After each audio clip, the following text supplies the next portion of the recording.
అందరికీ జై శ్రీకృష్ణ. జై శ్రీకృష్ణ. జై శ్రీకృష్ణ. గీతా కల్పతరుం భజే భగవతా కృష్ణేన సంరోపితం వేద వ్యాస వివర్ధితం శ్రుతిశిరో బీజం ప్రబోధాంకురం నానాశాస్త్ర రహస్య శాఖమరతి శాంతి ప్రవాలాంకితం కృష్ణాంఘ్రిద్వయ భక్తి పుష్పసురభిం మోక్షప్రదం జ్ఞానినాం మోక్షప్రదం జ్ఞానినాం. జై శ్రీకృష్ణ. అమ్మ అంటే కమ్మనైన పదం. భారతీయం సత్యవాణి అమ్మ. అమ్మగారు ప్రముఖ ఆధ్యాత్మిక ప్రవక్త, సామాజిక విశ్లేషకులు మరియు మోటివేషనల్ స్పీకర్. ఆమె భారతీయం అనే సంస్కృతికి కన్వీనర్ గా అంటే ప్రెసిడెంట్ గా వ్యవహరిస్తూ భారతీయ సనాతన ధర్మం, సంస్కృతి మరియు సంప్రదాయాల పరిరక్షణ కోసం విశేషంగా కృషి చేస్తున్నారు. ఆవిడ ప్రసంగాల ముఖ్య ఉద్దేశం ఏమిటంటే భారతీయ సంస్కృతి, పాశ్చాత్య సంస్కృతి వైపు మొగ్గు చూపుతున్న నేటి సమాజానికి భారతీయ జీవన విధానం యొక్క గొప్పతనాన్ని గుర్తు చేస్తూ ఉంటారు. కుటుంబ వ్యవస్థ గురించి మాట్లాడితే భార్యాభర్తల అనుబంధం, ఉమ్మడి కుటుంబాల ప్రాముఖ్యత మరియు వివాహ బంధంలో ఉండే పవిత్రత గురించి వివరిస్తూ ఉంటారు. స్త్రీమూర్తి ఔన్నత్యాన్ని గురించి కూడా, సమాజంలో మరియు కుటుంబంలో మహిళల పాత్ర ఎంత కీలకమైందో తన స్ఫూర్తిదాయక ప్రసంగాల ద్వారా తెలియజేస్తూ ఉంటారు.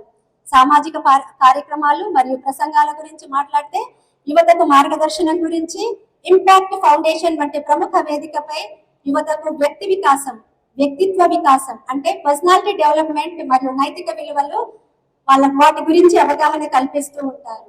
వివిధ దేవాలయాల విశిష్టత, పండుగల వెనుక ఉన్న శాస్త్రీయ కారణాలు మరియు హిందూ ధర్మ పరిరక్షణ సంబంధించిన అంశాలపై విస్తృతంగా మాట్లాడుతూ ఉంటారు. ఆవిడ ప్రసంగాలు చాలా సూటిగా, స్పష్టంగా మరియు నిష్కర్షగా ఉంటాయి. సమాజంలో జరుగుతున్న తప్పులను ఎత్తి చూపుతూ వాటిని ఎలా సరిదిద్దుకోవాలో చక్కటి ఉదాహరణలతో వివరిస్తూ ఉంటారు. వారి ఇంటర్వ్యూలు మరియు తాజా ప్రసంగాలన్నీ కూడా నేషనల్ హబ్, సుమన్ టీవీ మరియు భక్తి వన్ వంటి ప్రముఖ యూట్యూబ్ ఛానళ్లలో కూడా వీక్షించవచ్చు.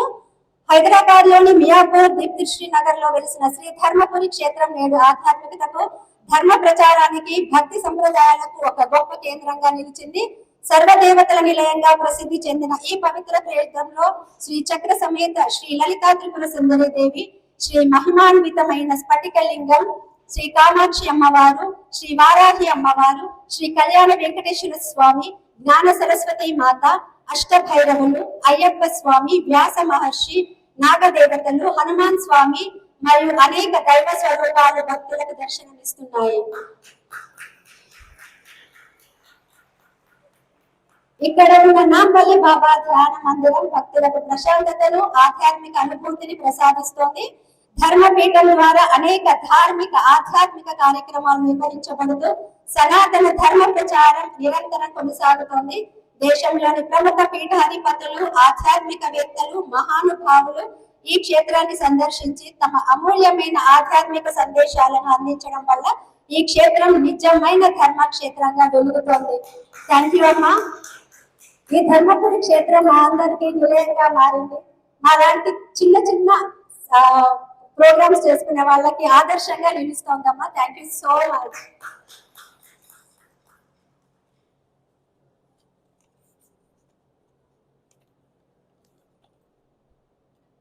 అమ్మా, మా కోరిక మేరకు మా వేదికను అలంకరించవలసిందిగా కోరుతున్నాము.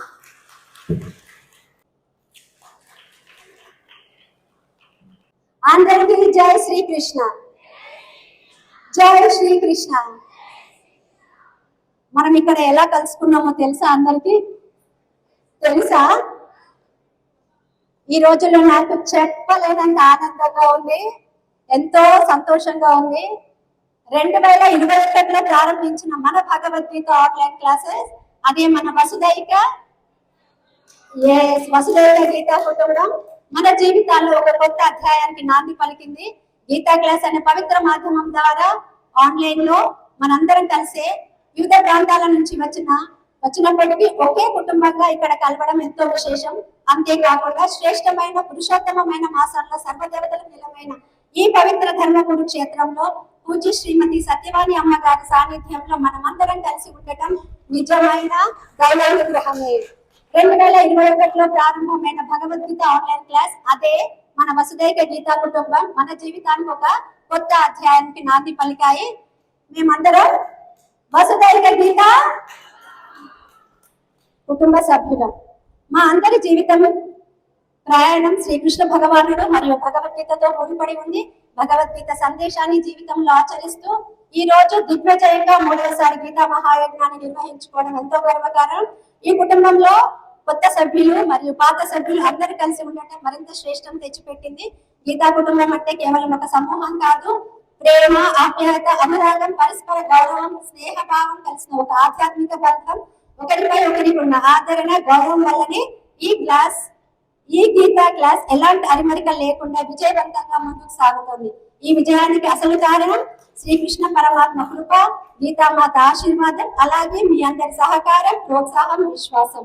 ఈ కార్యక్రమానికి సంబంధించిన ప్రతి విజయానికి క్రెడిట్ అందరికీ దక్కుతుంది. ఎవరిది క్రెడిట్ అంతా? అందువల్ల వసుదైక గీతా కుటుంబ సభ్యులందరికీ పేరు పేరున నా హృదయపూర్వక ధన్యవాదాలు తెలియజేస్తున్నాను. మీరు చూపిస్తున్న ప్రేమ, సహకారం, అంకిత భావం ఇలానే కొనసాగాలని భగవంతుని ప్రార్థిస్తున్నాను.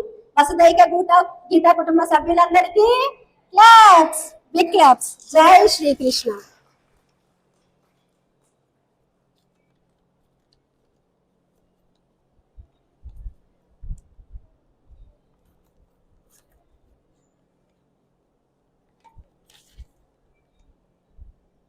అందరికీ జై శ్రీకృష్ణ. అమ్మవారు తొందరలో ఉన్నారు కాబట్టి జస్ట్ అందరిని పిలుస్తాను, స్టేజ్ మీదకి రండి, తర్వాత అమ్మగారి ప్రసంగం విందాం. ఫస్ట్ మన గీత కుటుంబానికి ముఖ్య ఆధారం ఎవరు? వీణమ్మ. వెల్కమ్ వీణమ్మ. ఈ కుటుంబంలో వివిధ ప్రాంతాల నుంచి మనకు పరిచయమైన ఎంతో మంది కళాకారులు ఉన్నారు.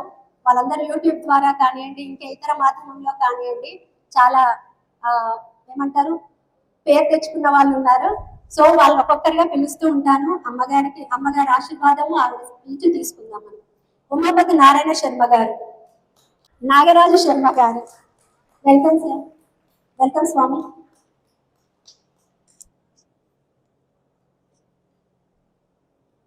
వల్లి గారు. శ్రీమతి అక్షయవల్లి జంధ్యాల గారు, శ్రీ జినగం చంద్రమౌళి గారు, శ్రీమతి చలువాది మల్లి విష్ణువందన గారు,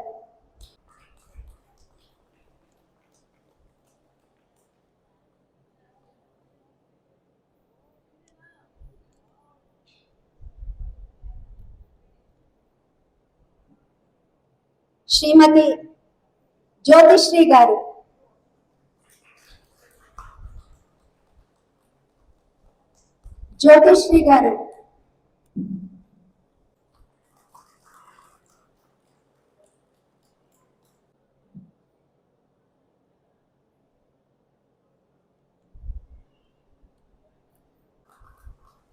శ్రీమతి సంధ్యా కోటగిరి గారు. రండి, వెల్కమ్. శ్రీమతి చల్లా పుష్పవాణి గారు, Shri Pabba Satyanarayana garu. Welcome sir. Welcome sir.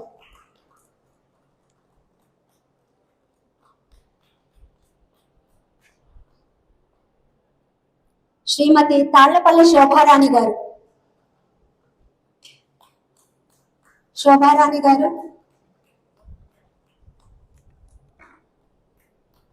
Welcome ma'am.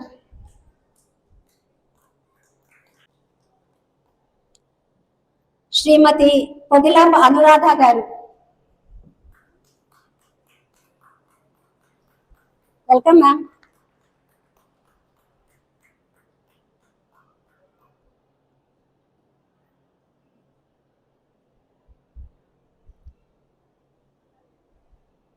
శ్రీమతి కళ్యాణి గారు,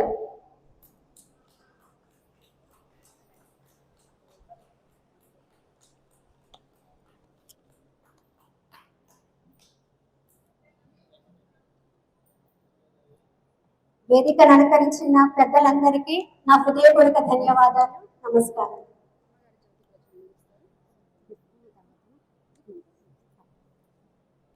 అమ్మ దీప ప్రజ్వలన చేయాల్సిందిగా కోరుతున్నాను. తస్యై నమస్తస్యై నమో నమః. ఆర్యావర్తాయై చ విద్మహే రత్నగర్భాంతరస్థితాయ ధీమహి తన్నో భరతఖండ ప్రచోదయాత్. అస్మత్పుణ్యధరిత్రీ ప్రణమామ్యహం. శ్రీమాత్రే నమః. భారతమాత్రే నమః. మాతా పితృగురుభ్యో నమః. అమృతం వాసవి కన్యకా పరమేశ్వరీ దేవ్యై నమః. అందరూ చెప్పండి. క్లీం కృష్ణాయ గోవిందాయ గోపీజనవల్లభాయ నమః. క్లీం కృష్ణాయ గోవిందాయ గోపీజనవల్లభాయ నమః. అందరం కలిపి చెప్తాం. క్లీం కృష్ణాయ గోవిందాయ గోపీజనవల్లభాయ నమః.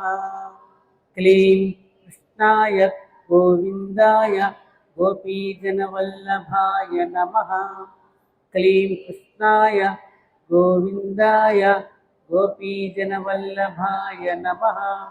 క్లీం కృష్ణాయ గోవిందాయ గోపీజనవల్లభాయ నమః. క్లీం కృష్ణాయ గోవిందాయ గోపీజనవల్లభాయ నమః. కృష్ణం వందే జగద్గురుం. కృష్ణం వందే కృష్ణం వందే కృష్ణం వందే జగద్గురుం. ప్రార్థన వలన మనకి కలిగే ప్రయోజనం ఏమిటి? ఎందుకంటే ఇనుప రజను అక్కడక్కడ ఇనుప ముక్కలు పడున్నాయి, అయస్కాంతం వస్తుంది. అప్పుడు ఏమవుతుంది? ఇనుప రజనంతా అయస్కాంతానికి ఆకర్షింపబడుతుంది. అలాగే అక్కడక్కడ పడి ఉన్న మన మనసులని ఒక చోటికి చేర్చడానికి ప్రార్థన అనేది మనకు అవసరం. అప్పుడు మన మనసులన్నిటినీ కూడా ఏకీకృతం చేసి మనందరినీ సావధానం చిత్తులమై వినడానికి ఉపయోగించేది ప్రార్థన. అంటే చక్కగా అర్థించడము అని అర్థం. అలా మనం ప్రార్థనతో ఇవాళ ప్రారంభించుకుంటున్నాం. ఈరోజు నాకు చాలా ఆనందంగా ఉంది. గీతా వసుధైవ కుటుంబకం, వసుధైక గీతా కుటుంబం ఏదైనా ఒకటే, కుడి ఎడమైనా పొరపాటు లేదు.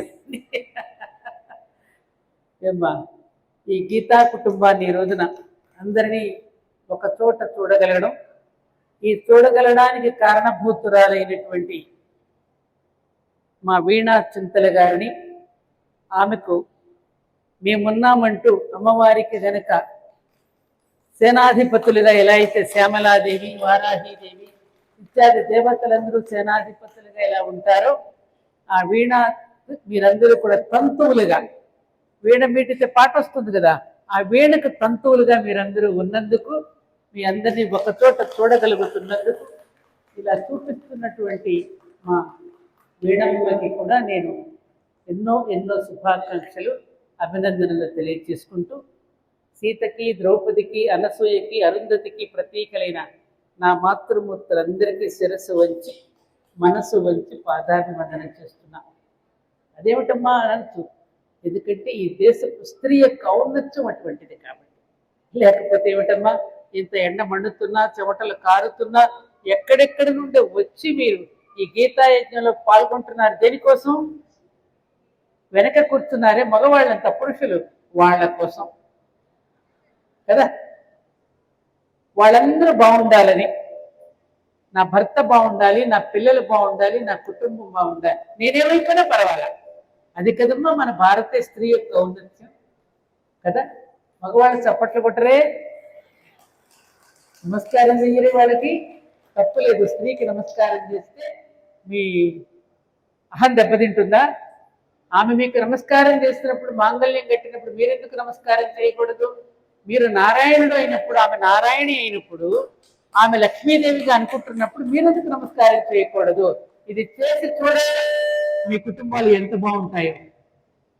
నేను మగాడిని, నేనెందుకు పెట్టాలి దండం అనుకుంటే కుదరదు. మీరు కూడా ఎప్పుడైతే వారికి అలాంటి వందనం చేస్తారో, సతీవందనం, అప్పుడు కుటుంబం బాగుంటుంది కదమ్మా. పాప మీరు అడగరు. అలా కుటుంబ సమేతంగా మీరందరూ ఇక్కడికి రావడంలో కారణం ఏమిటి? ఎవరిని మనం ఆరాధిస్తే ఈ కార్యక్రమాన్ని పెట్టుకున్నాం? శ్రీకృష్ణుడు. శ్రీకృష్ణుడే కదా మనందరికి గైడ్. దేనికి గైడ్ చేశాడు? మనకి మన జీవితానికి గైడ్ చేశాడు. ఈ శరీరం అనే రథాన్ని ఎలా నడుపుకోవాలో, ఎలా నైపుణ్యంగా మనం దీన్ని నిర్వహించుకోవాలో తెలియచేసిన వాడెవరు? యుక్తాహార విహారస్య, ఆహార విహారాదులు కూడా ఎలా పద్ధతిగా ఉంటే మనం బాగుంటామో కూడా చెప్పాడు. పానీయంబులు ద్రావుతున్ గుడుతుతున్ హాసలీలా నిద్రాదులు సలుపుతున్ లక్షింపుతున్, స్నానం చేస్తూ ఆడుతూ పాడుతూ అన్నం తింటూ స్నానం చేస్తూ హాస్య అన్నిటిలో కూడా ఆయన తలుచుకుంటూ చేస్తే ఆ జీవితం ఎంత ధన్యమవుతుందో, ఎంతటి ధన్యతను చేకూరుస్తుందో తెలియచేయడానికి వీణ చింతల. చింతల అంటే మన చింతలను పోగొట్టేది వీణ. అమ్మవారికి చింతామణి గృహాంతస్థానం ఉంది కదా. చింతామణి గృహం అంటే ఏమిటి? ఆమె గృహాన్ని అలా ముట్టుకుంటే చాలు మన చింతలన్నీ పోతాయి.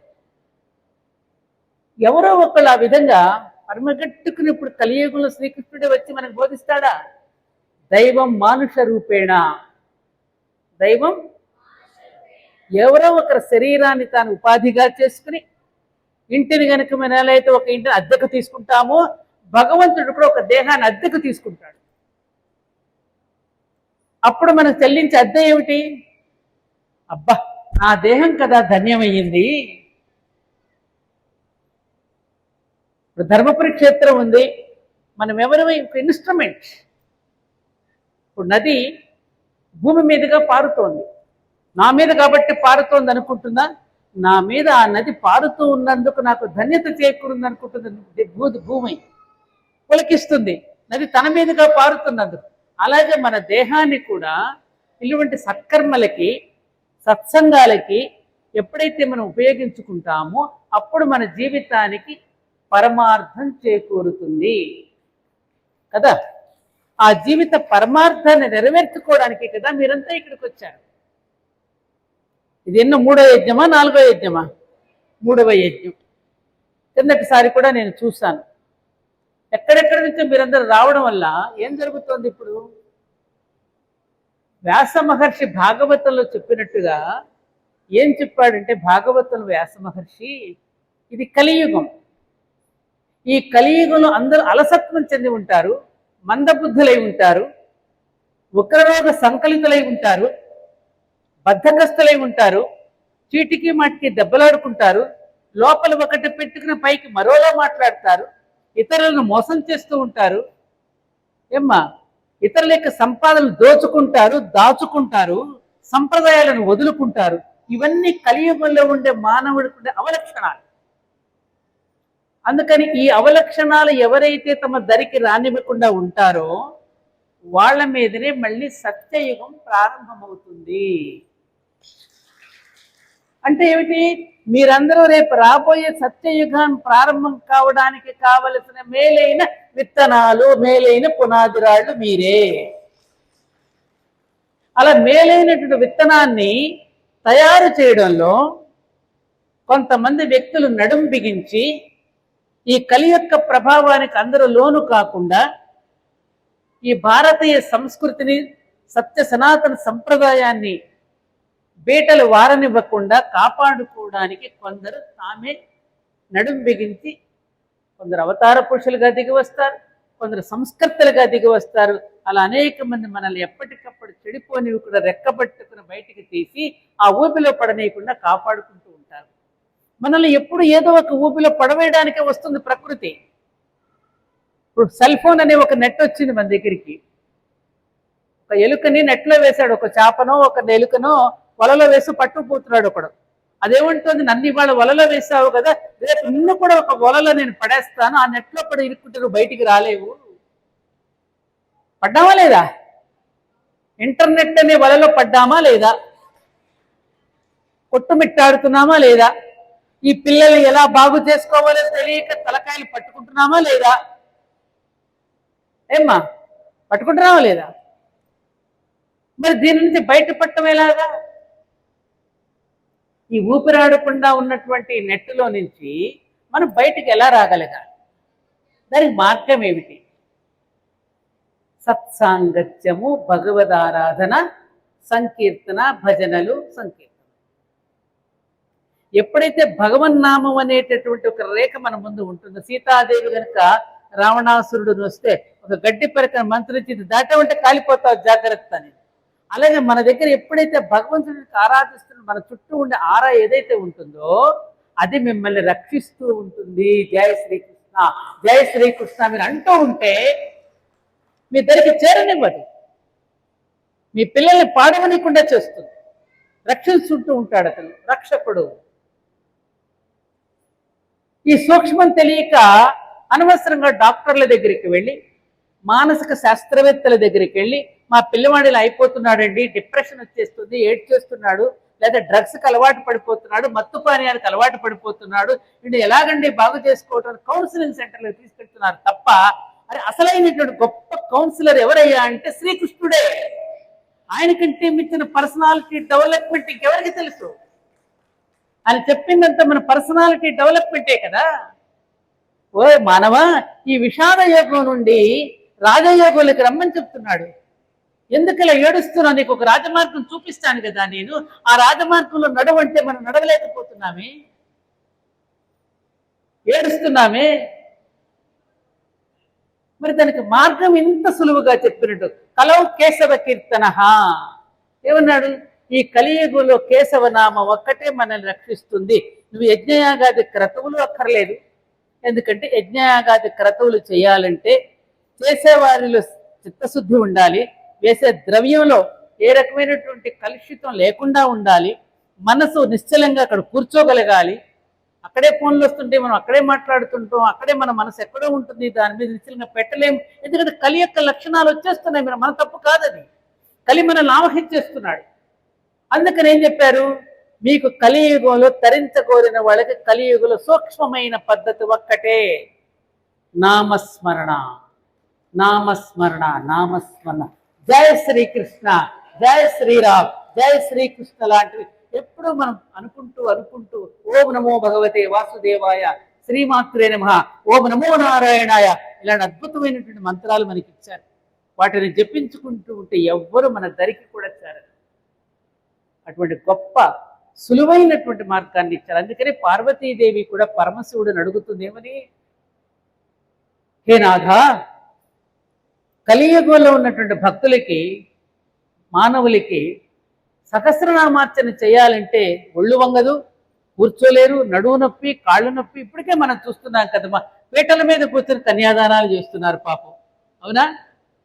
నేల మీద కూర్చొని భోజనం చేయలేని పరిస్థితి వచ్చింది, మెట్లెక్కి నడవలేని పరిస్థితి వచ్చింది. హోమగుండం చుట్టూ కూడా పీటలు వేసుకుని, ఎత్తు పీటలు వేసుకుని కూర్చొని హోమద్రవ్యాలు వేస్తున్నాం, అవునా కాదా? కారణం ఏమిటి? కలియుగంలో అటువంటి ఒక రోగ సంకలితలం అవుతామని ముందే చెప్పాడు కదా. అందుకని వీళ్ళకి సూక్ష్మమైనటువంటిది ఏదైనా ఉందా? ఎందుకు లేదు పార్వతి? శ్రీరామ రామ రామేతి రమే రామే మనోరమే సహస్రనామ తస్తుల్యం రామనామ వరాననే. రాముడి యొక్క పేరు చెబితేనే వికసించే వదనం కలిగిన ఓ పార్వతి, ఇదిగో ఉంది. 3 సార్లు రామ రామ రామ అని చెప్తే చాలు, 1000 నామాలకి సరిపోతుంది అన్నాడు. ఇప్పుడు అక్కడ పాప కూర్చునుంది. అదేంటమ్మమ్మ 3 సార్లు రామ రామ అంటే 1000కి ఈక్వల్ ఎలా అవుతుంది అని అడుగుతుంది ఇప్పుడు చదువుకుంటున్న పాప. అందులో కృత్రిమ మేధస్సు కూడా వచ్చేస్తుంది కదా. అలాంటి పిల్లలకి అర్థం ఎలా అవుతుంది? ఇది 1000కి సమానం ఎలా అవుతుంది? అది మన భారతీయ దీనిలో ఉన్నటువంటి వాంగ్మయ గొప్పతనం. అమంత్రమక్షరం నాస్తి. మన భారతీయమైనటువంటి దేవభాష అయిన సంస్కృత భాషలో ప్రతి అక్షరానికి మంత్రశక్తి ఉన్నది. ఆ మంత్రాన్ని వెలికి తీసే మంత్ర ద్రష్ట కావాలి. నాస్తి మూలం అనౌషధం. ప్రతి మొక్కలో కూడా ఔషధ గుణాలు ఉన్నాయి. గడ్డి పరక నుండి ప్రతి ఆకులోనూ కూడా, ప్రతి చెట్టులో కూడా ఔషధ గుణాలు ఉన్నాయి. ఔషధాలను వెలికి తీసే వైద్యుడు కావాలి. అయోగ్యో పురుషో నాస్తి యోజకస్తత్ర దుర్లభ. ప్రతి మానవుడిలోనూ ప్రతి మనిషిలోనూ కూడా యోగ్యత ఉన్నది, టాలెంట్ ఉన్నది, సృజనాత్మకత ఉన్నది, గొప్పతనం ఉన్నది, శక్తి ఉన్నది. ఆ శక్తిని, సృజనాత్మకతను వెలికి తీసే గురువు దొరకడమే దుర్లభము అన్నాడు. దొరికిందా లేదా మీకు? దొరికిందా? అలా మీలో ఉన్నటువంటి శక్తిని వెలికి తీసే గురువు దొరకడం దుర్లభం అని చెప్తూ అక్కడ ఏంటి, ఏమని పేరు పెట్టమన్నాడు దశరథ మహారాజు? అయ్యా ఏం పేరు పెడతారో మా పెద్దవాడికి, వెలిగిపోతున్నాడు, ఆలోచించి పేరు పెట్టండి, ఎంత టైంలో తీసుకోండి పర్వాలేదు. అప్పుడు ఓం నమో నారాయణ రా అనే బీజాక్షరాన్ని, ఓం నమః శివాయ అనే శివపంచాక్షరి మంత్రం వచ్చే మా అనే బీజాక్షరాన్ని, రెండు శక్తివంతమైన బీజాక్షరాలని తీసి రాముడికి పేరు పెట్టారు. ఓం నమో నారాయణ రా తీసి పలకండి మీరు, ఏమొచ్చింది? ఓం నారాయణాయ, అర్థం పోయింది, అందం అసలే పోయింది. ఓం నమస్కారం మా తీసి పలకండి, నా శివాయ, శివుడే లేడని అర్థం వచ్చింది. చూసారా? అందుకని ఆ శక్తివంతమైన రెండు బీజాక్షరాలు కలిపి రాముడికి పేరు పెట్టారు. కాబట్టి రామ రామ రామ అనేటటువంటి అక్షరాలు 3 సార్లు కనుక పలికితే 1000కి సమానం అయిపోతుంది. ఎలా? యా రా లా వా సాలో రా అనే అక్షరం ఎన్నో స్థానంలో ఉంది? 2వ స్థానంలో ఉంది. కరెక్టేనా? పాప బాబా మా మా అనే అక్షరం ఎన్నో స్థానంలో ఉంది? 5వ స్థానంలో ఉంది. 2 × 5 ఎంత? 2 × 5 ఎంత? 10. మళ్ళీ రెండో రామ ఉందిగా, 10 × 10 ఎంత? 100. 100 × 10 ఎంత? రామ రామ అయినా సహస్రనామ తస్తుల్యం రామనామ వరానని. ఇది కూడా చెప్పుకోలేని స్థితిలో మనం ఉంటే ఎవరు కాపాడతారమ్మా మనల్ని? ఎవరు కాపాడతారు? ఇది కూడా చెప్పుకోలేని పరిస్థితిలో, ఇది కూడా పిల్లలకి నేర్పుకోలేని పరిస్థితిలో తల్లులు సీరియస్ ముందు కూర్చుంటే ఎవరు కాపాడతారమ్మా? చెప్పండి బంగారాలు. ఈ చిన్న చిన్నవి కూడా పిల్లలకి చెప్పుకోలేక షాపింగ్లకి టైము, కిట్టి పార్టీలకి టైం వెచ్చిస్తూ ఏమంటారు, పెళ్ళిళ్ళలో పేరెంట్ ఆడలో మనం చేసే పెద్ద పెద్ద డబ్బులు ఖర్చు పెడుతూ అనేక రకాలైన వింత పోకడలకి పోతూ ఉంటే రేపటి జనరేషన్ ఏమనుకుంటుంది మిమ్మల్ని చూసి, మనల్ని చూసి? ఎందుకంటే మా పెద్దవాళ్ళు కృష్ణుడి గురించి చెప్పారా మాకు? రాముడి గురించి చెప్పారా? వ్యాసుడి గురించి చెప్పారా? వాల్మీకి గురించి చెప్పారా? రామాయణం గురించి చెప్పారా? వేదాల గురించి చెప్పారా మాకు? మాకేం తెలుసు? మాకేం తెలుసా ఉన్నాయని? అందుకని మేము అటు పోతున్నాం. క్లబ్బులకు వెళుతున్నాం, పబ్బులకు వెళుతున్నాం, పార్టీలకు వెళుతున్నాం, తాగుతున్నాం, తందనాలు ఆడుతున్నాం. చెప్పకపోతే ఎవరి తప్పు? అమ్మ బడి మొదటి బడి, అమ్మ ఒడి మొదటి బడి, అమ్మ ఒడి, అమ్మ ఒడి మొదటి బడి. పక్కలో పడుకోబెట్టుకుని మొట్టమొదటిగా అమ్మ చెప్పిన కథ ఆవు దూడ కథ. ఆ తర్వాత అనగనగా ఒక రాజు కథ. అలా కథలు చెబుతూ పిల్లవాడిని ఒక తాత్వికతలోకి తీసుకుని వెళ్ళి, అనగనగా ఒక రాజు కథ తెలుసు కదా మీకు? ఏమ్మా, ఆ రాజుకు 7 పిల్లలు, 7 వేటకెళ్ళారు. వేటకెళ్ళి రాజు పిల్లలు ఏం తేవాలి? పులినో, చిరత పులినో, లేడినో, దుప్పునో తేవాలి. వాళ్ళు ఏం తెచ్చారు? రాజు పిల్లలు చేపలు తేవడం ఏమిటి? ఏమ్మా, ఎన్ని చేపలు ఎండాయి? 6 చేపలు ఎండాయి. ఇంకో చేప ఎండల. ఏమిటారు ఎండని చేప ఏమిటి? 6 అరిషడ్ వర్గాలు. 7వది కోరిక. కామ, క్రోధ, లోభ, మోహ, మదమాత్సర్యాలు 6. 7వది కోరిక. ఈ కోరిక ఎండకపోతే ఇవేవి ఎండవు. కోరిక నువ్వు ఎందుకు ఎండలేదే? అజ్ఞానం అడ్డం వచ్చింది. అజ్ఞానం అంతా మోపడు అనమాట. గడ్డి మేటేసుకుపోయింది అజ్ఞానం. అజ్ఞానం అడ్డం వచ్చింది. అజ్ఞానం నువ్వెందుకు అడ్డం వచ్చావు? జ్ఞానం అనే ఆవు నన్ను వెయ్యలేదు కాబట్టి. ఆవు జ్ఞానానికి ప్రతీక. జ్ఞానం నువ్వెందుకు వెయ్యలేదు? అప్పుడేం చెప్పింది? గొల్లవాడు నన్ను మేపలేదు. ఎవరా గొల్లవాడు? ఇక మీవాడే. ఇప్పుడున్నాడు కదా వెనక దొంగ కృష్ణుడు. ఆ గొల్లవాడు నన్ను మేపలేదు. అరే గొల్లవాడ నువ్వెందుకు మేపలేదు? అంబ అక్కడుందే జగదంబ. అంబ నాకు అన్నం పెట్టలేదు. అమ్మ అన్నం వంటి పెట్టలేదు. ఒరే సంసారిరా, ఏడుస్తున్నారురా పాప వీళ్ళు. పిల్లవాడు ఏడుస్తున్నాడంటే అర్థమే సంసారి ఏడుస్తున్నాడు. ఎందుకు ఏడుస్తున్నాడు? ఏమిటోనండి, పిల్లల్ని కన్నాను, పెళ్లిళ్ళు చేస్తున్నాము, ఒక్క పెళ్లి నిలవడం లేదు. దాన్నేమో చదివించడానికి కాలేజీకి పంపిస్తే అదేమో ఎవరినో వేసుకొచ్చింది. వీడికి పెళ్లి చేస్తే వీడేదో రకంగా వేషాలు వేస్తున్నాడు. అప్పులు చేస్తే ఇలా రైతు పంటకు రైతు, పిల్లలకు పెళ్లిళ్ళు చేస్తే పిల్లలు, ఈ విధంగా ఏదో ఒక కష్టాలతో ఉంటూనే ఉన్నాడు ఈ సంసారి ఏడుస్తున్నాడు రా అని చెప్పింది. మరి సంసారి నువ్వెందుకు ఏడుస్తున్నావురా? సంసారం అనే చీమ నాకు పుట్టింది కాబట్టి. ఏమిటా సంసారం? చీమ నువ్వెందుకు పుట్టావే? మరి ఎందుకు పుట్టినావు? బంగారు పుట్టలో వేలు పెడితే తాత ముత్తాతలు పెళ్లిళ్ళు చేసుకున్నారుగా, మరి వాళ్ళు కష్టాలు పడ్డారుగా. ఏ పిల్లలకు మెళ్ళిందుకు చేశారు? మరి వాళ్ళు కష్టాలు పడ్డారుగా, వాళ్ళు పెట్టారు. మళ్ళీ మన పిల్లలకి చేస్తున్నారు. మాకు పెళ్లిళ్ళు చేశారు. మా నాన్న అమ్మ కష్టాలు పడ్డారు, మాకు చేశారు. తెలిసి మేము పడ్డాం, మా పిల్లలకి చేసాం, వాళ్ళు పడుతున్నారు. తెలిసి నా పుట్టలో వేలు పెడితే నీ పుట్టకుండా ఎలా ఉంటారు? కాబట్టి ఆ సంసార సాగరాన్ని ఎలా ఈదాలో, ఎంత ఒడుపుగా సంసారాన్ని నడుపుకోవాలో చెప్పిన వాడు ఎవరు? అద్వేష్ట సర్వభూతానాం యద్యదాచరిత శ్రేష్ఠ. ఈ మాటలన్నీ చెప్పి మనల్ని నడిపించింది ఎవరమ్మా? మరి గట్టిగా చెప్పే జయ శ్రీకృష్ణ అనదే. అలాంటి కృష్ణుడు మనందరికీ కూడా జీవిత పాఠాలు నేర్పడానికి దిగి వచ్చినవాడు. వసుదైక కుటుంబం అనుకుందాం మనం. ఈ మాట చెప్పింది ఎవరు? ఒక్క భారతీయుడు మాత్రమే అన్నాడు ఈ మాట. ఇంకే దేశం అని అనిందా? ఏ దేశస్థుడైనా సోదర సోదరి మణులారా అని పిలిచాడా? Brothers and sisters of America అని వివేకానందుడు పిలవగానే ఎన్ని నిమిషాల పాటు చప్పట్లు కొట్టారు. లేడీస్ అండ్ జెంటిల్మెన్ అంటారు వాళ్ళు. మరి అక్కడ ఎప్పుడైతే బ్రదర్స్ అండ్ సిస్టర్స్ అన్నాడో, బాప్రే ఇలా కూడా పిలుచుకుంటారా అని ఒక్కసారి షేక్ అయ్యారు ప్రపంచ జనమంతా.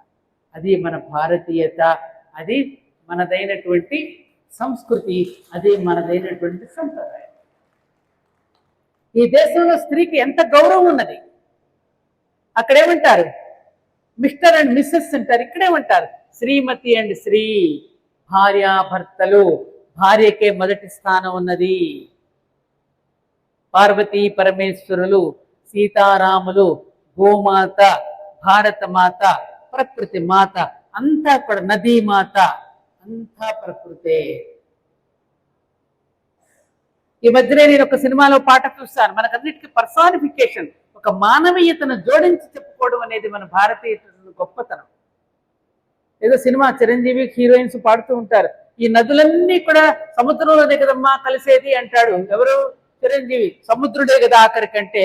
పాపం రచయిత కొంచెం స్వార్థపరుడు కాబట్టి ఆ మాట చెప్పాల. ఆ సముద్రుడికి కూడా ఆధార కింద నేల తల్లే కదా అని చెప్పాలా లేదా? మరి అదేందో చెప్పాలా? ఏం బాబు మీరు చెప్పండి. స్వార్థం కదా మీది, మగవాళ్ళది కదా. మరి సముద్రుడికి ఈ ఆధారం ఎవరు? నేల తల్లి, భూమి. అక్కడ ఎవరిదప్పుడు ఫస్ట్ ప్రైజ్ ఎవరికి ఇచ్చారు? ఫస్ట్ స్థానం మనకే ఇచ్చారు. మరి ఫస్ట్ స్థానంలో ఉన్న మనం దిగజారిపోతే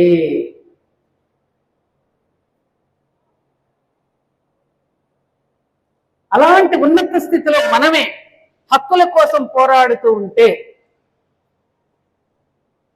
పురుష జాతి ఏమైపోవాలి? హక్కుల కోసం పోరాడే స్థితి మనది. అంతకంటే మించిన స్థితిలో మనల్ని పెట్టినప్పుడు మనం ఒక స్టెప్ కిందకి దిగుతాము అంటే అది కరెక్టా? అవునా? గుడికి వచ్చినప్పుడు మీరు ఏమంటున్నారు? ఎవరి పేరు చెప్తారమ్మా మీరు? గోత్రనామాలు చెప్పమన్నప్పుడు ఫలానా మురళీధర రామదేశ తద్ధర్మపత్ని సమేతస్య సహ కుటుంబానాం అనేగా. అసలు ధర్మపత్ని, అర్ధాంగి, సహధర్మచారిణి అనే పదాలు ఏ దేశంలోనైనా మీరు విన్నారా? అమ్మా వినలేదు కదా. ఎక్కడైనా పిలిచారా అలా? బెస్ట్ హాఫ్, బెటర్ హాఫ్ ఇలాగేమంటారు. వైఫ్, నేను చాలా మందికి చెప్తాను, మా వైఫ్ అండి అని పరిచయం చేస్తే, బాబు అనకండి, వైఫ్ ఎప్పుడు కూడా నైఫ్ అయి కూర్చుంటుంది మీరు అలా అంటే. అదే మీరు మా అర్ధాంగి అండి, మా శ్రీమతి అండి, మా ధర్మపత్ని అని చెప్పండి. అప్పుడు ఆవిడికి కూడా ధర్మపత్ని అనే పదం విని, ఓహో నేను అలా సహధర్మచారిణిగా ఉండాలా. ఆ పిలుపులోనే, పదాలలోనే పవిత్రీకరించబడితే మన భావం కూడా పవిత్రీకరించబడుతుంది.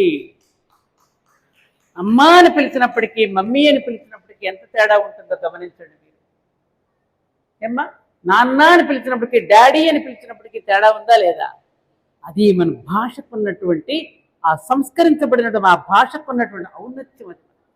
అలా ఎప్పటికప్పుడు ఎవరు బోధించకుండానే, బోధపరచకుండానే మన దినచర్యలో చొప్పించేశారు మన వాళ్ళు. మన దినచర్య దేవుడి చర్యగా మార్చుకోవటం ఎలాగో మన ఋషులు, మన మునులు, తపస్సంపన్నులు వాళ్ళందరూ కూడా దర్శించి మనకు అందించినటువంటి గొప్ప జీవితాన్ని మనకి మనంగా పాడు చేసుకోవటం కరెక్టా? అందుకని అలా వెళ్ళవలసినటువంటి వాళ్ళని అటువైపుకు వెళ్ళనివ్వకుండా ఈ వసుదైక గీత అనేటటువంటి ఈ కుటుంబం అంతా కలిసి ఒకే కుటుంబంగా ఉంటూ ఒక నమూనాగా భారతదేశానికి, అసలు ప్రపంచం అనేటటువంటి దేనికి పూజ గది లాంటిది మన భారతదేశం. అటువంటి భారతదేశానికి ఒక నమూనా మనకు కుటుంబ వ్యవస్థ. ఆ కుటుంబ వ్యవస్థే కనుక చెల్లా చెదురైపోతే అప్పుడు దేశం ఏమైపోతుంది? ఇప్పటికే పిల్లలు పెళ్ళిళ్ళు చేసుకోమంటున్నారు, పిల్లల్ని కనమంటున్నారు. ఎందుకో నాకు అర్థం కాదు, అది సృష్టికి వ్యతిరేకం. అప్పుడు ఎలా అవుతుంది? అప్పుడు ఎలా ఉంటాయి జీవితాలు? ఆలోచించండి. మాకు మేము బ్రతికేస్తాం, మా చేతిలో డబ్బులు ఉంటున్నాయి, మేము సాఫ్ట్వేర్ ఇంజనీర్ చదువుతున్నా, అమ్మాయి సాఫ్ట్వేర్ ఇంజనీర్ అవుతుంది, నాకు పెళ్ళి అక్కర్లేదండి, నాకు నెలకు 5 లక్షల జీతం వస్తుంది, నాకు నేను బ్రతికేస్తానని అంటే, వయసు పెరుగుతూ ఉన్న కొద్దీ వచ్చే శరీరంలో వచ్చే మార్పులు కానివ్వండి, హార్మోనల్ చేంజెస్ కానివ్వండి, జీవితంలో తనకంటూ ఒక తోడు లేకపోతే ఒక మిషన్ వచ్చి నీ నుదురు మీద ఒక చల్లని స్పర్శతో నిన్ను ఓదార్చే మిషన్ ఏదైనా ఉందా? ఉందా? నువ్వు ఐసీయూలో పడుకుంటే నిన్ను వచ్చి ఓదార్చేది ఎవరమ్మా? ఎలా ఉన్నావు నాన్న అని పలకరించేది ఎవరు? ఒక మిషన్ పలకరిస్తే మీకు ఆనందంగా ఉంటుందా? కాబట్టి ఈ భౌతిక సంపదను నమ్ముకుంటూ అసలైనటువంటి సంపదని మనం వదులుకుంటూ పోతూ ఉన్నప్పుడు మళ్ళీ శ్రీకృష్ణుడు ఏదో ఒక రూపంలో వచ్చి, ఎందుకనంటే ఈ భూమి గనక చెడిపోతే, ఈ భూమి జనులు గనక ప్రలోభాలకు లోనై భోగలాలసలో పడిపోయి ఆచార కర్మకాండలకు మాత్రమే ప్రాధాన్యతనిచ్చి జ్ఞానాన్ని గనక మర్చిపోతే ప్రపంచం నిలవదుగాక నిలవదు. ప్రపంచానికి ఆధారభూతం, ప్రపంచానికి దిక్సూచి ఒక్క మన భారతదేశమే. గుర్తుపెట్టుకోండి సోదర సోదరీమణులారా, ఇది ప్రపంచానికి కూడా తెలుసు. ప్రపంచంలో ఉన్నటువంటి గొప్ప గొప్ప శాస్త్రవేత్తలు కూడా అంటున్న మాట ఇది. భారతదేశంలో హైందవంలో ఉన్నటువంటి వాటిని, వేదాలలో ఉన్న సూక్తులను తీసుకుని ఇవన్నీ కూడా మేము దర్శించగలిగాం. న్యూటన్ లాంటి మహానుభావుడు కూడా మా పూర్వీకుల భుజాల మీద నుంచి నేను అంత దూరము చూడగలిగాను అంటే ఆ ఋషులు మనకు అందించినటువంటి గొప్ప జ్ఞానం ద్వారానే ఆ తత్వాన్ని దర్శించగలిగారు. మన ఋషులు ఎక్కడ వాళ్ళు అక్కడే కూర్చున్నారు, యథార్థం మీద ప్రయోగం చేశారు. ఇప్పుడు సైంటిస్టులు పదార్థం మీద ప్రయోగం చేస్తున్నారు.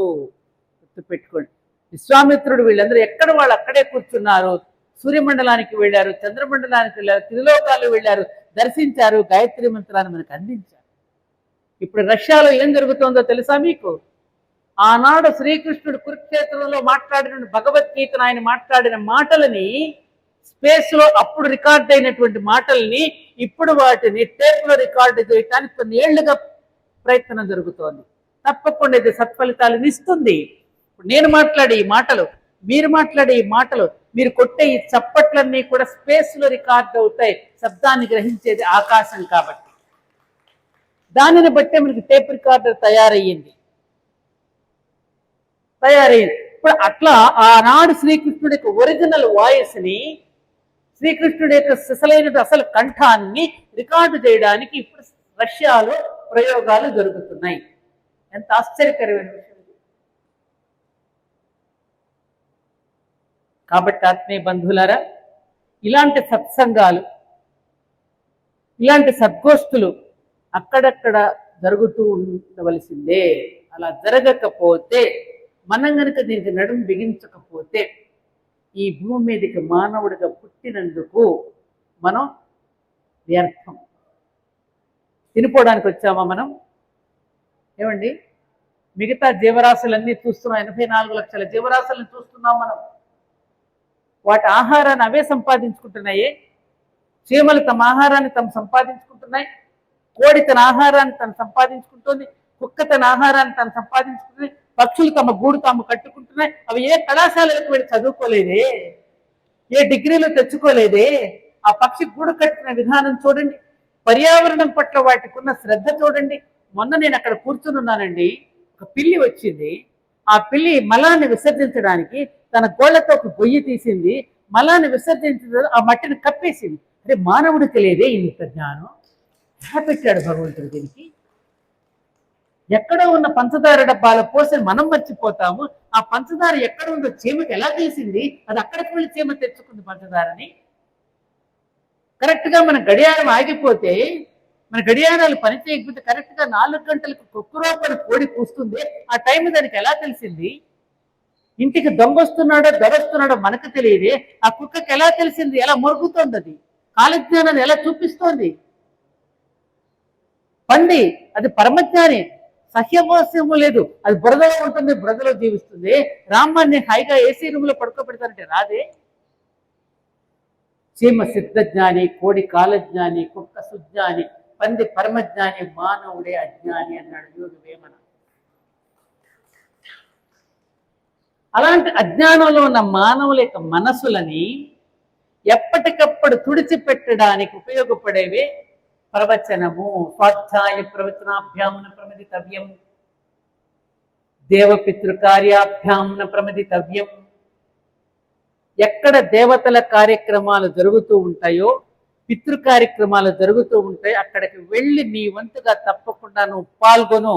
నీ వంతుగా నువ్వు ఒక ఇటుకను సమర్పించుకో, నీ వంతుగా ఒక బియ్యాన్ని నువ్వు సమర్పించుకో అని వేదం చెప్పింది. ఎక్కడ స్వాధ్యాయ ప్రవచనాలు జరుగుతూ ఉంటే తప్పకుండా వెళ్ళి విని తీరు అని చెప్పి వేదం శాసించింది.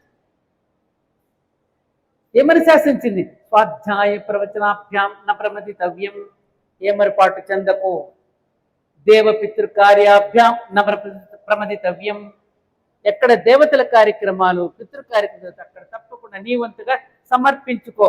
యాదేయం శ్రియాదేయం ధియాదేయం శ్రద్ధయాదేయం అశ్రద్ధయాదేయం. అశ్రద్ధగా ఇవ్వకు, తక్కువ ఇస్తున్నానేమోనని సిగ్గుపడుతూ ఇవ్వు, శ్రద్ధగా ఇవ్వు, నీ సంపాదనకు తగినట్టుగా ఇవ్వు అని వేదం చెప్పింది మనకి. ఇవ్వకుండా మనం ఎగ్గొట్టామనుకోండి, మా మాస్టర్ ఇప్పుడు ఒక మాట చెప్పేవారు. అందుకనే మన పూర్వీకులు దాన ధర్మాలకు ముడిపెట్టారు ఏ కర్మకాండకైనా. ఇక్కడే ఉన్నారు మన శర్మ గారు, నాగరాజు శర్మ గారు, వారికి నమస్కరిస్తున్నాను నేను. అందుకనే వాళ్ళు గోదానం చెయ్యి, భూదానం చెయ్యి, వస్త్రదానం చెయ్యి, విద్యాదానం చెయ్యి, అలాగే కొన్ని పదార్థాలని మినుములు దానం ఇవ్వు, ఇలా ఎందుకు పెట్టారు? మనం ఎక్కడతామని తెలుసు. అందుకే దేవుడు మనకు అన్ని 2 ఇచ్చి నోరు మాత్రం ఒకటే ఇచ్చాడు. కళ్ళు 2, చేతులు 2, చెవులు 2, ఏమో ముక్కులు 2 రంధ్రాలు, కాళ్ళు ఏమో ఈ కూడా 2 ఇచ్చాడు అనుకోండి, ఏమవుతుంది? మొత్తం మనమే తినేస్తాం. అది మాత్రం ఒకటే ఇచ్చాడు. అందుకని దాన ధర్మాలకు ముడిపెట్టించి మిమ్మల్ని మీకు తెలియకుండానే సత్కర్మల వైపు మిమ్మల్ని నడిపించి మీకు పుణ్యం అనే అకౌంట్ని అక్కడ బ్యాంకులో జమ చేసేటట్టు చేశారండి మన పూర్వీకులు. లేకపోతే ఏంది, మళ్ళీ రేపు వచ్చే జన్మకి ఏం డ్రా చేసుకుంటారు? ఆ బ్యాంకులో మీకు అకౌంట్ ఉంటేనే మళ్ళీ నెక్స్ట్ జన్మకి మీరు డ్రా చేసుకుంటారు. లేకపోతే ఏముంది? అకౌంట్లో డబ్బులు ఉంటేనే కదమ్మా నువ్వు డ్రా చేసుకునేది. అలాగే అకౌంట్లో పుణ్యం అనే అకౌంట్లో నీకు ఉంటేనే కదా మళ్ళీ వచ్చే జన్మకి డ్రా చేసుకో. మంచి భర్త కావాలన్నా, మంచి పిల్లలు కావాలన్నా, మంచి పరివారం కావాలన్నా, మంచి బంధువులు కావాలన్నా ఇదంతా అక్కడి నుంచి డ్రా చేసుకుంటున్నాం మనం అప్పుడు చేసినటువంటి కర్మల ఫలితంగా. కాబట్టి గుడికి వస్తారు, ఏమంటే నవగ్రహాలకు పూజ చేసుకుందామని. పాప పుణ్యాల ఫలితాలు ఇచ్చేది వాళ్లే కదా, బ్యాంక్ ఏజెంట్స్ వాళ్ళు. అక్కడికి వస్తాం నవగ్రహాల దగ్గరికి, వాడు పాప పుణ్యాలను లెక్క పెట్టి మనకి ఏది ఇచ్చేది వాళ్లే కదా. అందుకని దాన ధర్మాలతో ముడిపెట్టారు, ఇస్తారు.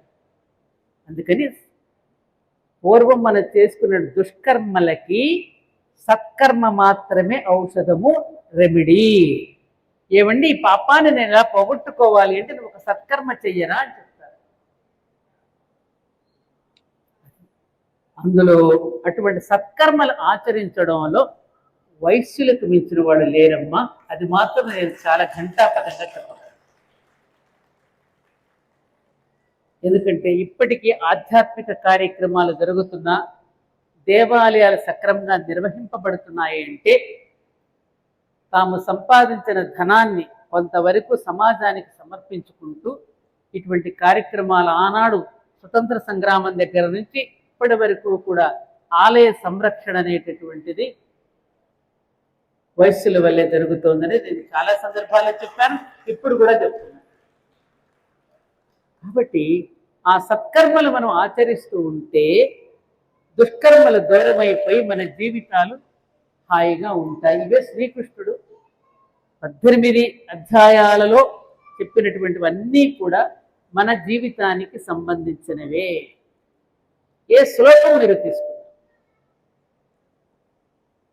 యోగ కర్మ సుకౌశలం అనేది మన స్త్రీలకు చాలా గొప్పది. ఒక చీర కొంటే దానికి డిజైనింగ్ చేయడం కానీ, ఒక జాకెట్ కుట్టిస్తే దానికి ఎంత అందంగా డిజైనింగ్, యోగ కర్మ సుకౌశలం. ఏమీ లేనిదా అనేటువంటి దాన్ని ఒక అందంగా తీర్చిదిద్దడం అనేది ఏదైతే ఉందో అది స్త్రీలకు చాలా బాగా తెలుసు. ఇంటిని చక్కదిద్దుకోవడంలో కానీ, ఎంతో నైపుణ్యంగా పెట్టుకోవడంగా కానీ, కళాత్మకంగా తీర్చిదిద్దుకోవడం కానీ, ఇవన్నీ స్త్రీలకు ఉన్నటువంటి ఆ లాలిత్యం ఏదైతే ఉన్నదో, ఆ సుకుమారత్వం ఏదైతే ఉన్నదో, వాళ్ళలో కళాత్మకమైనటువంటిది ఏ భావన అయితే ఉన్నదో అది వాళ్ళకే సొంతం. ఇవన్నీ కూడా 7 గుణాలను నేను స్త్రీలలో అధికంగా పెడుతున్నానన్నాడు శ్రీకృష్ణుడు. ఏమిటది? కార్యేషు దాసి, కరణేషు మంత్రి, బోధ్యేషు మాత, క్షమయాధరిత్రి, శయనేషు రంభ, ఇంకా 7 ఉన్నాయి. ఇప్పుడు మాత లేదు, గీత లేదు, తింటే తిని పోతే పో. స్విగ్గీ ఉందిగా తెప్పించుకుంటానంటున్నాడు అతను కూడా. పోవే నువ్వు కూడా, నా స్విగ్గీ ఉంది నేను తెప్పించుకుంటానంటాడు.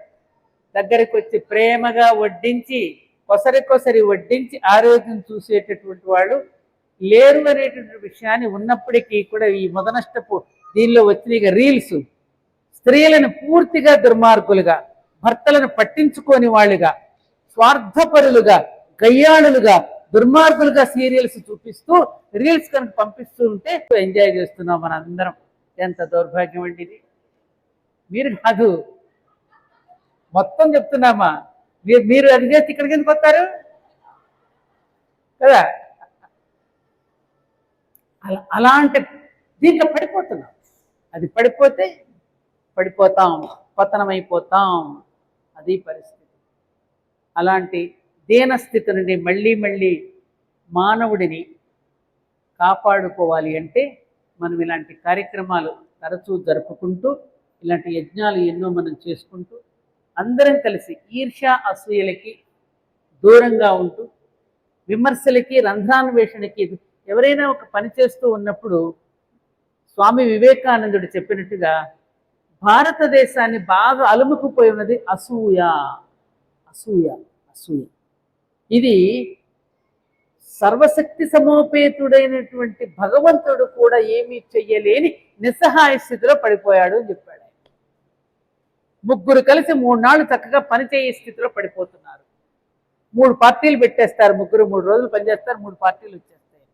అలాంటి పరిస్థితి రానివ్వకుండా ఏకమనస్కులమై ఈ వసుదైక గీతాయజ్ఞం ఏదైతే ఉన్నదో, కుటుంబం ఏదైతే ఉందో, ఒకే కుటుంబంగా మీరందరూ ఉంటూ, ఈ కుటుంబాలు ఇంక అనేక చోట్ల మిమ్మల్ని ఆదర్శంగా చేసింది మరో కుటుంబం అన్ని చోట్ల కనుక ఇలా వ్యాపిస్తూ ఉంటే ఇవాళ మన కుటుంబ వ్యవస్థ పటిష్టమవుతుందమ్మా. దానికి తోడు పర్యావరణం పట్ల మనకి పిల్లలకి చిన్నప్పటి నుంచి నేర్పించుకోవాలి. ప్రతి తల్లి కూడా పిల్లవాడికి పుట్టగానే తల్లిదండ్రులకు నమస్కరించుకోవడం నేర్పించండి. తాతయ్య అమ్మమ్మ ఉన్నారనుకో, ఒరే ముందు మీ అమ్మా నాన్నకి నమస్కారం చేయరా అని చెప్తారు.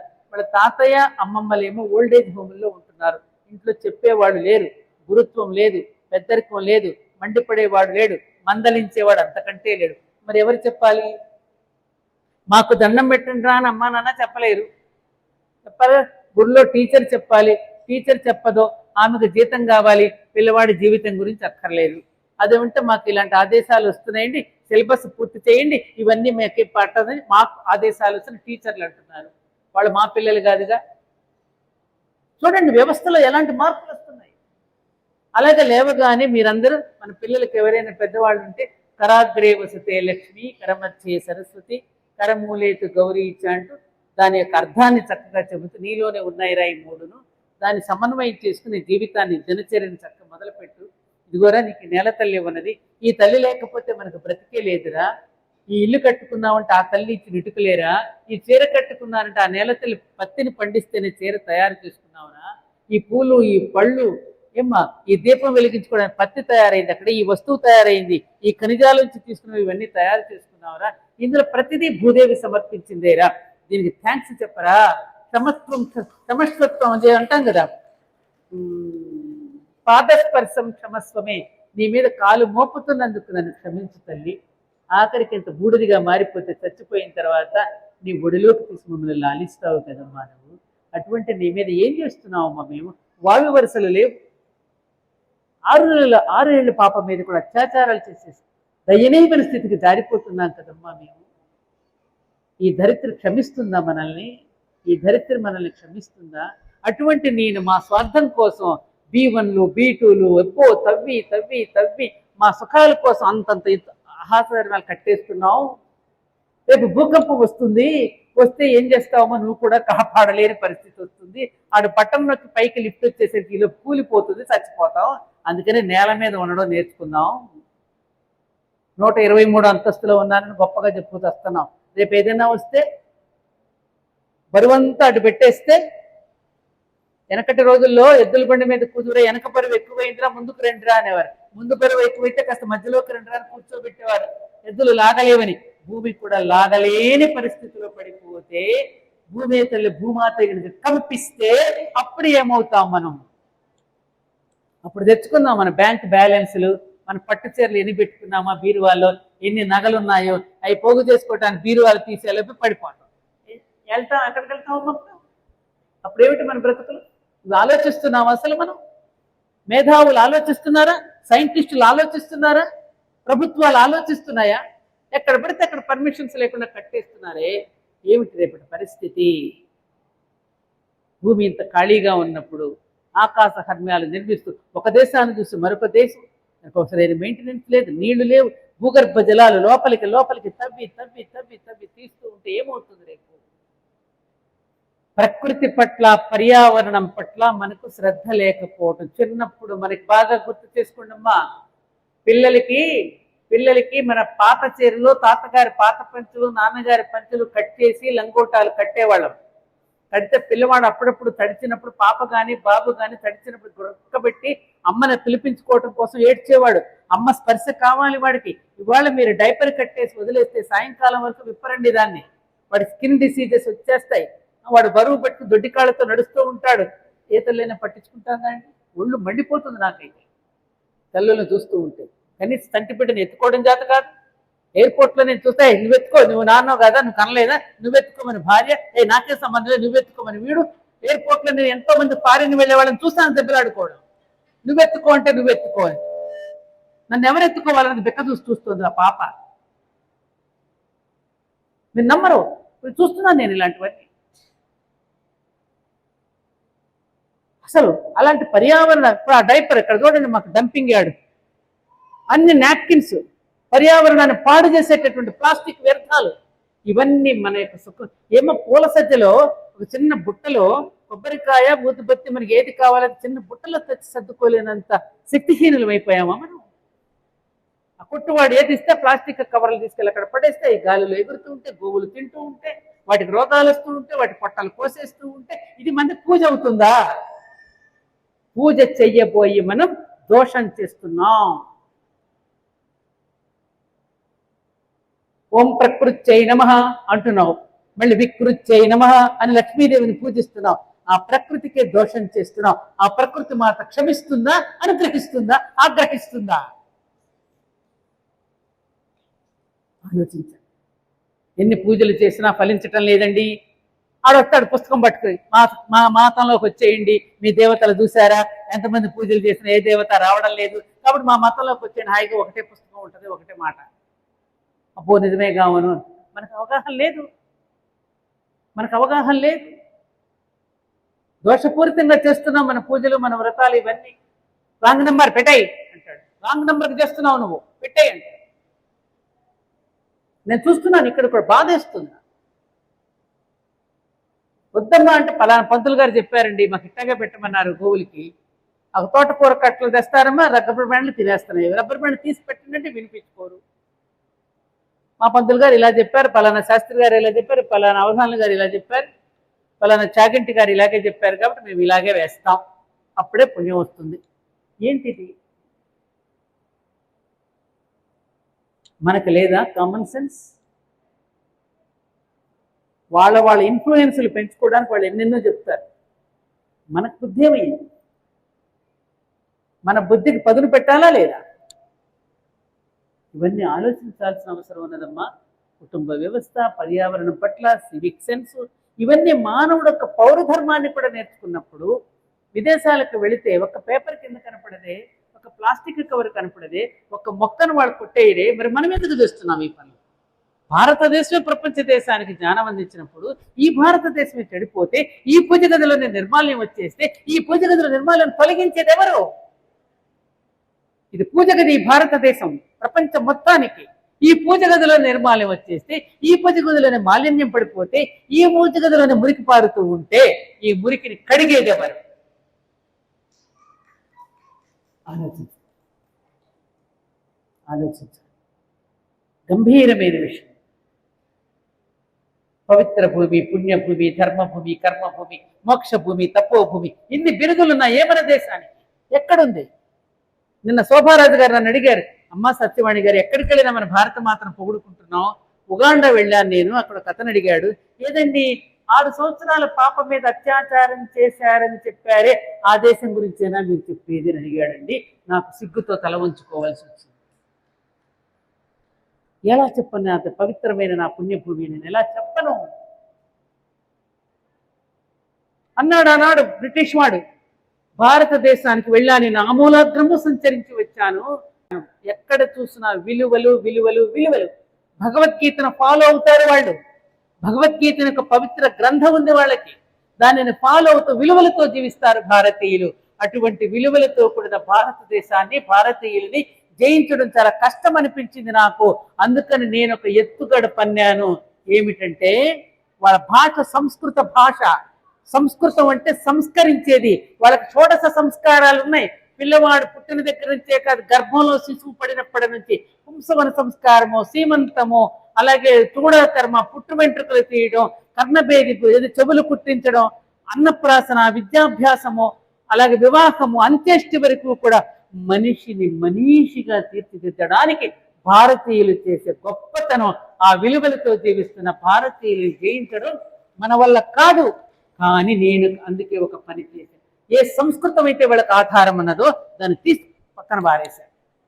ఇంగ్లీష్ విధానాన్ని ప్రజలలో మెదడులో చొప్పించడానికి, పరాధీనులను చేయడానికి, పరాయి భాషను ప్రేమించడానికి, పరాయి దేశాన్ని ప్రేమించడానికి, పరాయి తల్లిని ప్రేమించడానికి, పరాయి భార్యను కూడా ప్రేమించడానికి కావలసిన ఎత్తుగడ వేసి వాళ్ళ మెదడులో ఇంజెక్ట్ చేసి వచ్చాను అన్నాడు మెకాలే. జయించాడు వాడు. వాడిని ఓరగొట్టడం ఇప్పటికీ మనకు తెలియడం లేదు. మమ్మీ అని పిలవకపోతే తిట్టిన తల్లులను చూశాను నేను. అదేమిట్రా అందరి ముందు నాన్న అని పిలిచే డాడ్ అనలేమా పుట్టిన తండ్రులను చూశాను నేను. అలాంటి భావదాస్యంలోకి మనల్ని నెట్టేసి, మనల్ని మనగా నిలవనివ్వకుండా, మనల్ని మనంగా జీవించనివ్వకుండా, మనలో భ్రమలు నింపేసి, మీ రాముడు అలాంటి వాడు, మీ కృష్ణుడు ఇన్ని వేల మంది ఉన్నారు, స్త్రీలోరుడు అని చెప్పి ప్రచారం చేసిన అవ్వ శ్రీకృష్ణుడు అస్కలిత బ్రహ్మచారి. అస్కలిత బ్రహ్మచారి. ఆ 8 మంది భార్యలుగా సంకేతింపబడ్డారు. 1000 మందికి కూడా రాచకన్యలని వాళ్ళు, మేము పలానా చోట ఉన్నాం, మమ్మల్ని ఎవరయ్యా బయటకు వస్తే మమ్మల్ని ఎవరికి రక్షణ ఉంటుందంటే, మీకెందుకు నేనున్నాను రండి అని చెప్పి చిటికన వేలు చూపించి మిమ్మల్ని నేను కాపాడుకుంటానని చెప్పిన వాడు శ్రీకృష్ణ భగవానుడు. అదే ఇవాడు ఎవడైనా ఒక మగవాడు ఒక అమ్మాయిని పాడు చేస్తే పెళ్లి చేసుకునే ధైర్యం నచ్చింది ఆవిడికి. మన ఆనాడు శ్రీకృష్ణుడు ఎక్కడో ఉన్నారని చెరబట్టారని తాను తీసుకొచ్చి నేను రండి మిమ్మల్ని ఆదుకుంటానని చెప్పి 16,000 మంది గోపికలని రక్షించాడు తప్ప ఆయన ఎక్కడైనా ఉందా? ఏ సినిమా వాడికైనా డైరెక్టర్కైనా అసలు శ్రీకృష్ణుడి యొక్క తత్వం గురించి తెలుసా? ఇంట్లో రామయ్య వీధిలో కృష్ణ సినిమాలు తీస్తారా? రాముడి గురించి మీకేం తెలుసు? శ్రీకృష్ణుడి గురించి మీకేం తెలుసు? శ్రీకృష్ణుడు అస్కలిత బ్రహ్మచారి. రుక్మిణీదేవికి కూడా శివుడితో తపస్సు చేసి ప్రద్యుమ్నుడిని అందించాడు. అంతే తప్ప ఆయన గర్భం ద్వారా వచ్చిన పిల్లలు కాదు. ఆయన ఎందుకు నెమలి పింఛను ధరిస్తున్నాడు? ఎందుకు వెన్న తింటున్నాడు? వెన్న తినడం వల్ల ఇంద్రియ నిగ్రహం ఉంటుంది. ఇంద్రియ నిగ్రహాన్ని పొందాలి అంటే వెన్న తినిపించాలి పిల్లలకి. వాళ్ళు ఎక్కడుంటుంది మనకి వెన్న? వెన్నను మించిన రుచి ఉంటుందా? వెన్నను ఎందుకు దొంగిలించాడు? ఇంద్రియాలు. అందుకనే ఆయన రథం ఎందుకు చూపించాడు ప్రత్యేకంగా? మన శరీరం అనే ఈ రథాన్ని 5 గుర్రాలు 5 పంచేంద్రియాలు. ఆ పంచేంద్రియాలకి లోపల పట్టుకున్న తాడు మన మనసు, మన బుద్ధి. ఆ బుద్ధితో ఆ గుర్రాలను ఎటు పడితే అటు పరిగెత్తనివ్వకుండా మన ఇంద్రియాలు కాసేపు వీణాచింతలు గారు సత్సంగం పెట్టారు కదా అక్కడికి వెళదామా అని మనసు అనిపిస్తుంది. లేదండి వాళ్ళ ఆదివారం మంచి సినిమా వచ్చింది కదా సినిమాకి పోదాం, లేకపోతే మా ఫ్రెండ్ వాళ్ళు ఏదో కాక్టైల్ పార్టీ పెట్టాడు అక్కడికి పోదాం. ఇంద్రియాల్లో మనకు ఘర్షణ జరుగుతూ ఉంటుంది. అప్పుడు ఆ మనసునే బుద్ధిని నియంత్రించే తాడు ఏదైతే ఉందో ఆ గుర్రాలని అటు ఇటు పరిగెత్తనివ్వకుండా ఆ రథాన్ని నడిపేది. అందుకే సింబాలిజంగా శ్రీకృష్ణుడు రథము, నరుడు నారాయణుడు. నారాయణుడు శ్రీకృష్ణుడైతే నరుడు అర్జునుడు. ఆ నరుడిని ఆధారంగా చేసుకుని మనందరికీ కూడా ఆ ఉపనిషత్తుల యొక్క సారాన్ని భగవద్గీతకు అందించిన శ్రీకృష్ణ పరమాత్మ మనందరికీ ఆదర్శం, శిరోధారం. అటువంటి భగవద్గీతను కూడా నిషేధించాలని అదంతా కూడా ఏమన్నారు దాన్ని ఆ మధ్యన పెద్ద తగు వచ్చింది కదా దీని మీద. నక్సలిజం అని, దాని తీవ్రవాదం అని, యుద్ధం అని రకరకాలుగా చెప్పారు. అర్థం తెలియకపోవడం వల్ల, దాన్ని పరిశీలించకపోవడం వల్ల, దాని లోపు తెలియకపోవడం వల్ల రకరకాలుగా మాట్లాడుతూ ఉంటారు. కాబట్టి ఆత్మీయ సనాతన ధర్మ పరాయణులారా, ఆర్ష ధర్మోపాసకులారా, హైందవ వీరులారా, ఆఖరిగా ఒక్క మాట, ఇంత అద్భుతమైన వాంగ్మయాన్ని మనకు అందించి మొత్తం వేదాల యొక్క సారం ఉపనిషత్తులుగా రాగా ఆ ఉపనిషత్తుల యొక్క సారం భగవద్గీతగా మనకి ఇంకా మరింతగా తేలికగా అయి మళ్ళీ ఆ భగవద్గీతని కూడా మళ్ళీ తేలికైన పద్యాల రూపంలో చెప్పి ఆ పద్యాలు కూడా అర్థం కాని వాళ్ళకి తేలికైన సామెతల రూపంలో చెప్పి మొత్తం సారాన్ని పిండి 4 వాక్యాలు అందించారు. ఆత్మ విడిచిన దేహం అగ్నిహోత్రుడి పాలు, ఎదను కప్పిన వస్త్రము కాటికాపరి పాలు, కొడుకు పెట్టిన కుడు కాకుల పాలు, నీవు చేసిన ధర్మమే నీ పాలు, నీవు చేసిన ధర్మమే నీ పాలు. ఇదే మొత్తం వేదాల యొక్క సారం. అందుకని మేము మనంతా సామాన్యుల వద్ద పనిగట్టుకుని శాస్త్రాధ్యయనం చేయనక్కర్లేదు. శాస్త్రాధ్యయనం చేయనక్కర లేకుండానే శ్రీకృష్ణుడు ఎంత ఈజీ మెథడ్ చెప్పాడు. మీరేమి చదవనక్కర్లా, మీరు శాస్త్రాలు భగవద్గీత 18 అధ్యాయాలు కూడా మీరు అవపోసన పట్టనక్కర్లా. యద్యత్ ఆచరిత శ్రేష్ఠ అంటే ఏమిటి? ఎవరైతే ప్రముఖులు, పెద్దవాళ్ళనే గొప్పవాళ్ళు ఎవరైతే ఆచరిస్తున్నారో ఆ ఆచరణ వల్ల మీరు వెళ్ళిపోండి, అనవసానంగా దాన్ని ఆచరిస్తూ వెళ్ళండి చాలు అన్నాడు. ఫర్ ఎగ్జాంపుల్, మనందరం ఒక పెళ్లికి వెళుతున్నాం, ఎడ్ల బళ్ళు కట్టుకున్నాం, లేకపోతే కారులో వెళ్తున్నాం. అందరికీ ఎక్కడికి వెళ్ళాలో అడ్రస్ ఇస్తారా? మీరు ఇస్తారా? ప్రతి డ్రైవర్కి అడ్రస్ ఇస్తారా? లేదు. మొదటి కారుకో మొదటి ఎడ్ల బండిలో కూర్చుని రథం తోలేవాడుకో వాడికి ఇచ్చి ఇవన్నీ ఫాలో అవ్వండి అంటాం. ఏమే రైట్? అంతేనా? అంటే ఇప్పుడంటే మీకు వచ్చింది ఏమంటే లొకేషన్ పంపిస్తున్నాను అంటాం. అప్పుడు లొకేషన్ ఏమిటి? లొకేషన్ పంపిస్తున్నాం అంటాం. అప్పుడేమిటి? మొదటి వాడికి అడ్రస్ చెప్పి మిగతా వాళ్ళందరినీ ఫాలో. అలాగే మొదటి వాడికి చెప్పి ఆ మొదటి వాడి తాత ముత్తాతల నుంచి అనూచానంగా మనం అనుసరిస్తూ వస్తున్నాం. కాబట్టి మన సంప్రదాయాలు అదే బొట్టు పెట్టుకుంటే ఇది, మాంగళ్యం ధరిస్తే ఇది, గాజులు పెట్టుకుంటే ఇది, కర్ణభేది ఇది, పోగులు కుట్టించుకుంటే ఇది, మెట్టలు పెట్టుకుంటే ఇది, కాళ్ళకి కడియాలు పెట్టుకుంటే ఇది, ప్రతి మంగళ తోరణాలు కట్టుకుంటే ఇది అన్ని చెప్పి మన చేత ఆచరింపచేసి దాని యొక్క ఫలితాన్ని ఇండైరెక్ట్ గా మనం పొందేటట్టు చేశారు. కానీ దాన్ని తవ్వి మనం చూడలేదే. ఇండైరెక్ట్ గా దాని యొక్క అనుభవాన్ని పొందామా లేదా? ఇప్పుడు పిల్లలు అడుగుతున్నారు ఎందుకు చేయాలి దీన్ని. కాబట్టి ఇప్పుడున్నటువంటి తరానికి ఈ తరానికి ఐక్యూ పెరిగింది కాబట్టి వాళ్ళు పరిశీలిస్తున్నారు. కాబట్టి వాళ్ళకి చెప్పవలసిన ధర్మం మన మీద ఉన్నది. అందుకని తల్లులు, పిల్లలు మిమ్మల్ని ఎప్పుడైనా వచ్చి అమ్మా నాకు ఈ సందేహం ఉన్నది, ఈ సందేహాన్ని సమాధానం చెప్పమని మిమ్మల్ని వంట చేస్తున్నప్పుడు ఇంకొకసారి చేస్తున్నప్పుడు ఏదో ప్రశ్నలు ఏమి ఎక్కువ అసలుకి ఇలా అనకండి. అదే తల్లులు చేస్తున్న తప్పు. ఆగు, నేను ఏ సత్యవాణి అమ్మమ్మనో లేకపోతే చాగంటి వారినో లేదా ఇంకేదో పెద్దవాళ్ళనో లేదా ఇక్కడ గూగుల్లో సెర్చ్ చేసి చెప్పద్దు, మీకు తెలియదని చెప్పకండి. సాయంకాలం స్కూల్ నుంచి రామ్మ, నేను తీరిగ్గా నీకు చెప్తానని చెప్పండి. అప్పుడు పిల్లలకి ఏంటి, అది మీకే తెలియనప్పుడు మాకేం చెప్తారంట. అలా అనకుండా ఉండాలంటే మీరేం చేయాలి, సాయంకాలం వంట నేనంతా పనిలో ఉన్నాను కదమ్మా, మీరు సాయంకాలం వచ్చేసరికి దీనికి సమాధానం నేను చక్కగా నీకు చెప్తానని అలా చెప్పి మీరు కూడా రోజంతా పరిశోధిస్తే కనుక తెలుసుకుంటే కనుక మీకు తెలుస్తుంది. తద్వారా మీరు పిల్లలకి చెప్పిన వాళ్ళు అవుతారు. నేను ఒకసారి ఆఖరిగా మాట్లాడేసి వెళ్ళిపోతాను. నేను ఒకసారి ఒక స్కూల్కి వెళ్ళాను, కర్ణాటకలో కృష్ణదేవరాయ హై స్కూల్. పిల్లలందరూ కూర్చున్నారు, విద్యార్థులు. నా టార్గెట్ పిల్లలే, పెద్దవాళ్ళు కాదు. మీకు ఇంకా మొక్కలకు చిన్న పిల్లలకే చెప్పాలి, పెద్ద చెట్లకు నీళ్లు పోస్తామమ్మా, చిన్న మొక్కలకే కదా నీళ్లు పోసేది. కాబట్టి ఆల్రెడీ పెద్దవాళ్ళు పెరిగిపోయారు, వాళ్ళకి అవసరం లేదు. కాబట్టి పిల్లలే నాకు టార్గెట్. కాబట్టి స్కూల్కి వెళ్ళి నేను మాట్లాడుతున్నా. ఒక పాప నన్ను అడిగిన ప్రశ్న, అమ్మమ్మ, నన్ను మా అమ్మ ఎవరింటికి పంపదు రాత్రిపూట, స్లీప్ ఓవర్ అని కొత్త కల్చర్ వచ్చింది కదా, మరి అన్నయ్యని పంపిస్తుంది. మరి అన్నయ్యకి నా మధ్య ఎందుకు వివక్ష చూపిస్తున్నారు? ఎందుకని? నేను రాగానే నువ్వు ఎవరితో మాట్లాడుతున్నావు, ఎవరితో చాటింగ్ చేస్తున్నావు అన్నీ చూస్తుంది, చెక్ చేస్తుంది, నా పుస్తకాలన్నీ తీసి చూస్తుంది. ఆలస్యంగా వచ్చి ఎందుకు ఇంత ఆలస్యంగా వచ్చావు అని అడుగుతుంది. మరి అన్నయ్యని అడిగినట్టు అనిపిస్తుంది, అన్నయ్యనేమో ఫ్రెండ్ ఇంటికి పంపిస్తుంది. నన్ను ఎందుకు పంపడలేదు, ఇది వివక్ష కాదా అని అడిగింది. అప్పుడు ఆ పాపని నేను అడిగాను, బంగారం, అప్పుడు ఆ పాపని నేను అడిగాను, నీలాగా ఇదే వయసులో ఉంది పాప. నేను అడిగాను, అమ్మ బంగారం ఎక్కడ పెట్టుకుంటాం అని అడిగాను. అమ్మమ్మ, బంగారం బీరువాలో పెట్టుకుంటాం, లాకర్లో పెట్టుకుంటాం, అది విలువైంది కదా అనింది. మరి దీపారాధన ఎక్కడ పెట్టుకుంటాం? దీపారాధన కూడా పూజ గదిలో ఉంటుందమ్మమ్మ, బయట పెడితే అది నిధనం అవుతుంది, ఆరిపోతుంది కదా, అందుకని దీపారాధన కూడా కాపాడుకుంటాం కదా, అది వెలగడానికి అంది. అప్పుడు నేను చెప్పా, చూడమ్మా, అన్నయ్య శరీర ధర్మాలు వేరు, నీ శరీర ధర్మాలు వేరు, తేడా ఉందిగా. అన్నయ్య హార్మోన్స్ వేరు, నీ హార్మోన్స్ వేరు. నువ్వన్నావే విలువైనటువంటి బంగారాన్ని బీరువాలో దాచుకుంటాం, లాకర్లో పెట్టుకుంటాం, భద్రపరుచుకుంటామని, దీపారాధనను కూడా నిధనం కాకుండా కాపాడుకుంటామని చెప్పావే. నువ్వు క్షేత్రస్వరూపుడివమ్మా. దీపారాధనను ఎంత నిధనం కాకుండా ఆరాధిస్తామో, విలువైన బంగారాన్ని ఎలా కాపాడుకుంటామో అలా నిన్ను కాపాడుకోవలసిన స్థితి ఉన్నదమ్మా. నువ్వు ఆరాధించబడే స్థితిలో ఉన్నావు కాబట్టి నిన్ను ఎక్కడా కూడా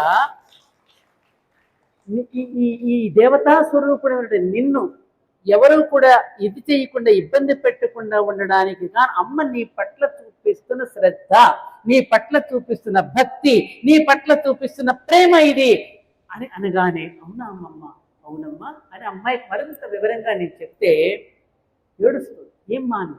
లేదమ్మమ్మ, ఇప్పుడు వెళ్ళి వెంటనే అమ్మకి కాళ్ళకి నమస్కారం చేయాలనిపిస్తుందని. ఈ ఈ ఈ సమాధానం ఎంతో మంది ఆడపిల్లలకి మేలుకొలుపు చేసింది. నేను ఎక్కడికైనా వెళ్ళి ఈయమ్మమ్మే కదమ్మా చెప్పింది, ఈయమ్మమ్మే. అవునమ్మా, మరి మీరెందుకు చెప్పలా? పోనీలేవే, మేము చెప్పలేదు, ఇప్పుడు అమ్మమ్మ చెప్తుందిగా వినండి అంటున్నాం అమ్మ మేము అంటున్నాం. అలాగే మీకు ఎందుకు చెప్తున్నానంటే, పిల్లలు వాళ్ళు ప్రశ్నిస్తున్నారు, దేవుడికి పూజ ఎందుకు చేయాలి, మేము ఇలాగే ఎందుకు ఉండాలి, ఈ డ్రెస్ ఎలా ఎందుకు వేసుకోవాలి, బొట్టు ఎందుకు పెట్టుకోవాలని అడుగుతారు. అడిగినప్పుడు మీరు, నేను ఇప్పుడు పనిలో ఉన్నానమ్మా, సాయంకాలం తప్పకుండా చెప్తానని దాన్ని పరిశోధించి మీరు తెలుసుకుని సైంటిఫిక్ రీజన్తో మీరు చెప్పే ప్రయత్నం చేయండి. అలాంటివి ఎన్నో మీకు భగవద్గీతలో కనపడతాయి. మీకు చక్కని ఒక గైడు, ఒక గురువు మనకు వీణా చింతల రూపంలో మీకు లభ్యమైంది. కాబట్టి మీరందరూ అలా కలిసి ఒకరినొకరు చక్కగా అనుసరిస్తూ ఇలాగే ఈ కుటుంబం ఎప్పుడూ కూడా గొప్పగా విరాజులదు. ఈ కుటుంబమే మరికొన్ని కుటుంబాలకు ఆదర్శం కావాలని నిండు మనసుతో మీ అందరినీ ఆదర్శప్రాయులై, దీర్ఘ సుమంగళులై, సౌభాగ్యవతులై మీరందరూ వర్ధిల్లాలని, అక్కడ మీకు వెన్నుదన్నుగా ఉంటూ మీరు కార్యక్రమాలు చేస్తూ ఉండండి అమ్మా. మేమంతా ఉన్నాం మీకని చెప్పి ఇక్కడ ఆచార్య గారు, అక్కడ పెద్దలు, అక్కడ కూర్చున్నటువంటి పురుషులు ఎవరైతే ఉన్నారో, సోదరులు ఎవరైతే ఉన్నారో వారందరికీ కూడా ఇంత ఓపికగా కూర్చోవడం, వాళ్ళందరికీ కూడా సహకరించడం నాకు చాలా ముచ్చట కలుగుతోంది. అలాంటి మీకు కూడా నేను నమస్కరిస్తూ సెలవు తీసుకుంటున్నా. జై హింద్, జై భారత్. ఇంకొక విషయం మీకు అనౌన్స్ చేస్తున్నా, మన దగ్గర షోడశ సంస్కారాలు అనేటటువంటి ఒక ప్రక్రియను గర్భవతులుగా ఉన్న స్త్రీలకి ఆ 9 నెలలు ఎలా ఉంటే ఎటువంటి చక్కని సంతానం కలుగుతారో, ఎటువంటి ఆరోగ్యవంతులు అవుతారో అనే కార్యక్రమాన్ని కూడా నెలకొక్కసారి స్టార్ట్ చేయాలి. ఇంతకుముందు గర్భవతులకు సీమంత సంస్కారం ద్వారా చాలా వరకు వర్క్ చేసాం, 5-6 నెలల వరకు. ఆ తర్వాత కరోనా రావడంతో ఆగిపోయింది. ఇప్పుడు ఏమిటంటే వాళ్ళకి ఈ సీమంతం ద్వారా మొన్న ఒక ఇన్సిడెంట్ జరిగింది. నేను ఖతార్ వెళుతున్నాను మన మే 21వ తేదీ.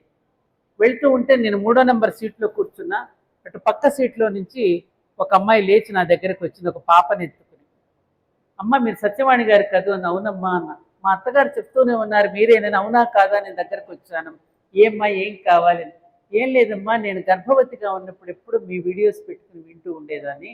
మా పాప ఇందాక నుంచి మీ మీదకి వెళ్ళడానికి దూకుతోంది, మిమ్మల్ని దగ్గరికి తీసుకెళ్ళమని నన్ను వచ్చేస్తోంది అని చెప్పి ఆ పాప నా దగ్గర తీసుకొచ్చిందండి. ఆశ్చర్యం, వాళ్ళ అమ్మ దగ్గరికి వెళ్ళదు, నా మీదకి దూకేస్తోంది, నన్ను ఎత్తుకోమంటోంది, నా ముఖంలో ముఖం పెట్టి రాపిడి చేసేస్తోంది, వాళ్ళ అమ్మ దగ్గరికి ఎడనని ఏడుస్తుంది.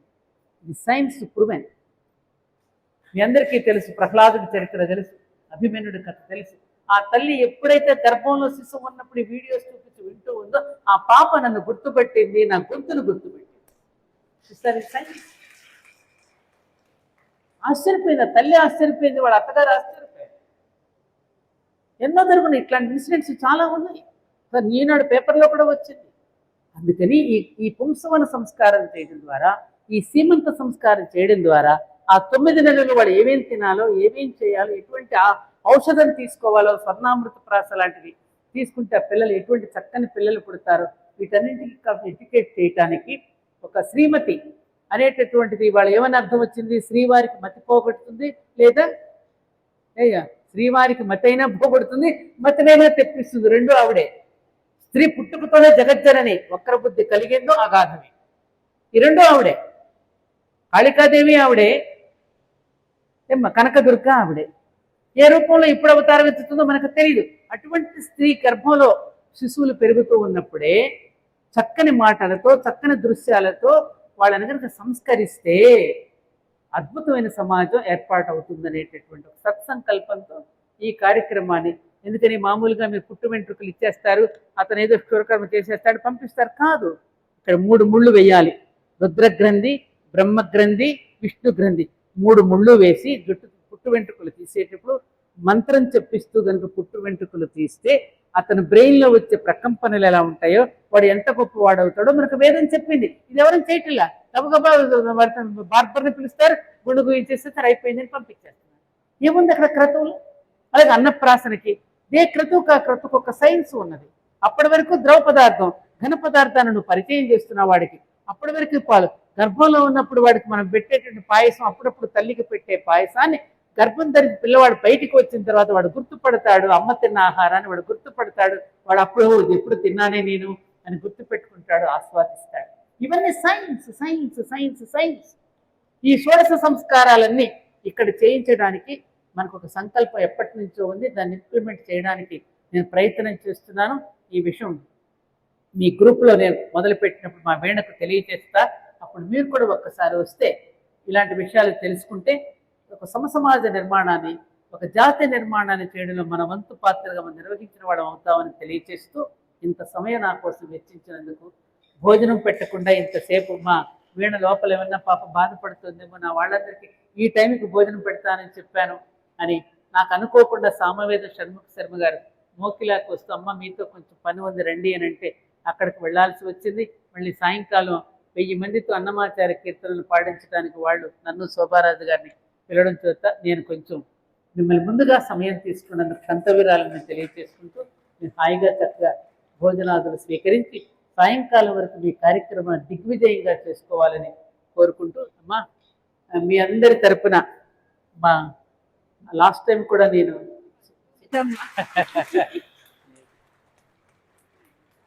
ఎన్ని తెచ్చావు? శర్మ గారికి చాలా అద్భుతమైన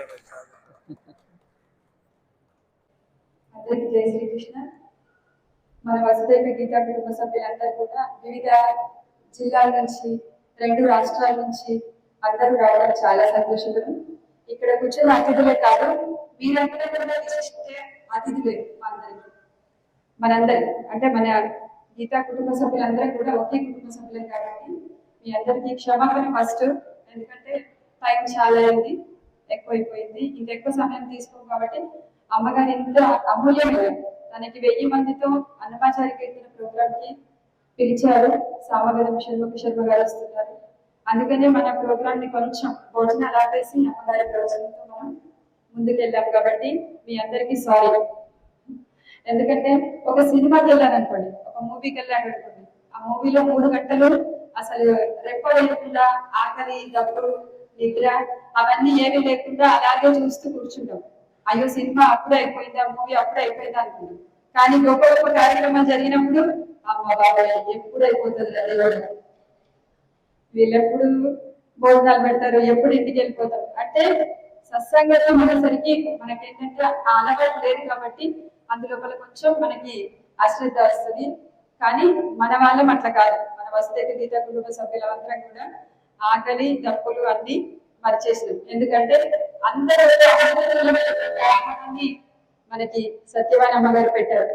అమ్మ మా వసుదైక గీతా కుటుంబ సభ్యులందరం కూడా మీరు చెప్పిన విషయాలు ఉన్నాయి కదా, మీరు తల్లుల గురించి కానీ, భూమి గురించి కానీ, నీటి గురించి కానీ, మన యొక్క వైదిక సంస్కృతి గురించి కానీ ఇవన్నీ చెప్పారు కదా.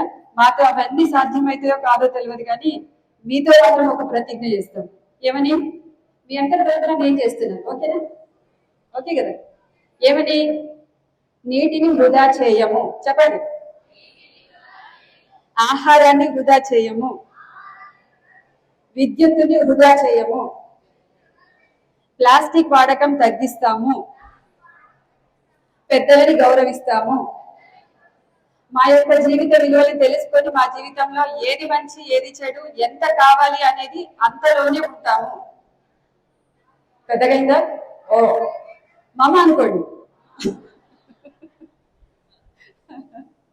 సరే, అయితే ఇప్పుడు ఇంత గొప్ప అద్భుతమైన స్పీచ్ అంటే ఉపన్యాసాలు విని వెళ్ళిపోవడం కాదు, అది మన జీవితంలో ఆచరించుకోవాలి కదా. అదే కదా మనం గీతాలో చేస్తున్నాం. అయితే ఈరోజు చాలా సంతోషంగా ఉంది. మన 3వ మహాయజ్ఞం పూర్తయింది. మీరందరూ ఎక్కడెక్కడి నుంచో మబ్బున తెల్లవారుజామున నుంచి ప్రయాణమైన వాళ్ళు ఉన్నారు, నిన్న మొన్నటి నుంచి ప్రయాణమై వచ్చిన వాళ్ళు ఉన్నారు. మీ అందరికీ శతకోటి వందనాలు. ఫస్ట్ మీరే మాకు విశిష్ట అతిథులు. సరే, అయితే ఈ వసుదైక గీతా కుటుంబంలో మన అమ్మగారికి సన్మానం చేయడానికి మన హేమ గారు వస్తున్నారు. మొదలు మనందరినీ పరిచయం చేశారు, దాని పాపం తనని నేను పరిచయం చేయలేదు. ఒక్క 2 నిమిషాలు తన గురించి చెప్తాను. వసుదైక గీతా కుటుంబ ఈ మహాయజ్ఞం ఏదైతే ఉందో దీనికి వ్యాఖ్యాతగా మేడం హేమ వెంకటేష్ గారు, హైదరాబాద్ మై హోమ్ అవతార్ నివాసులు వాళ్ళు. అందరికీ మన వసుదైక గీత కుటుంబ సభ్యులందరికీ పరిచయమే, కానీ ఈ విశిష్ట అతిథులు ఉన్నారు కదా, వీళ్ళకి పరిచయం చేస్తున్నాను. తను ఎట్లా అంటే వసుదైక గీత కుటుంబంలో మొదటి శిష్యురాలు, నాకు మొదటి శిష్యురాలు. మా యొక్క ఆడపడుచు కూతురు నాకు కూతురుతో సమానం. అలా చెప్పుకోవడంలో నాకు గర్వకరం ఉంది. ఎందుకంటే తను లేకపోతే నేను ఈ కార్యం చేయలేదు. ఈ వసుదైక గీత కుటుంబ సభ్యులు అనే ఆన్లైన్ క్లాస్ ని నేను తీసుకోలేదు, ఎందుకంటే నా వల్ల కాదు.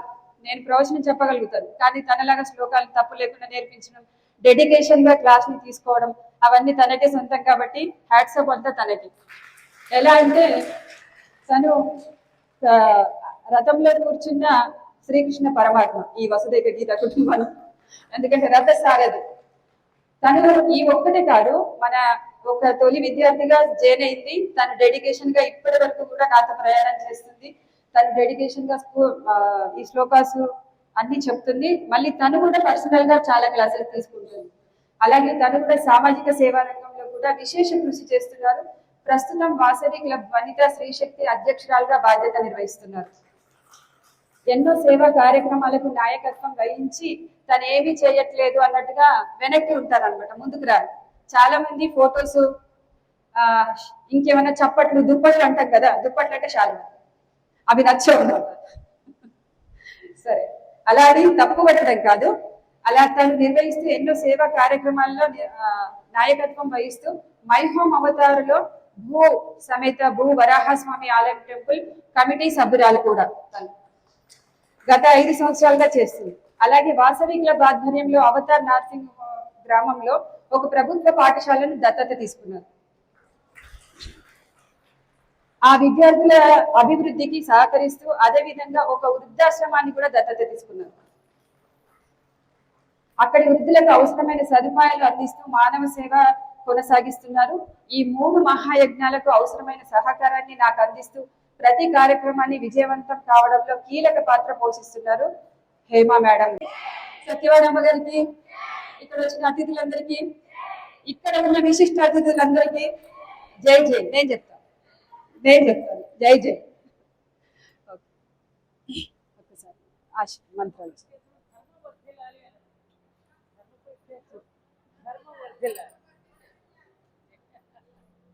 ధర్మం వర్ధిల్లుతుంది కాబట్టి మీరు ఏమంటారు, షోడశ భుజాలతోని ఈ 2 భుజాలే షోడశ భుజాలు చేసుకొని మీరు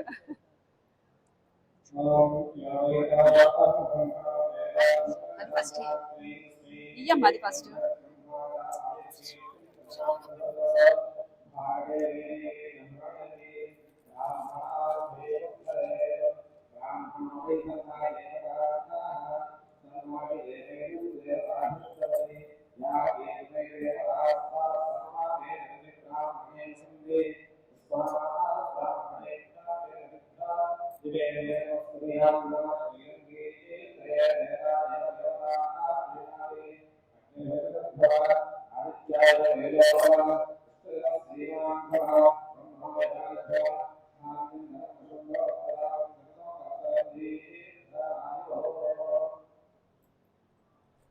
సరే ఇలా ఇవ్వండి నాన్న.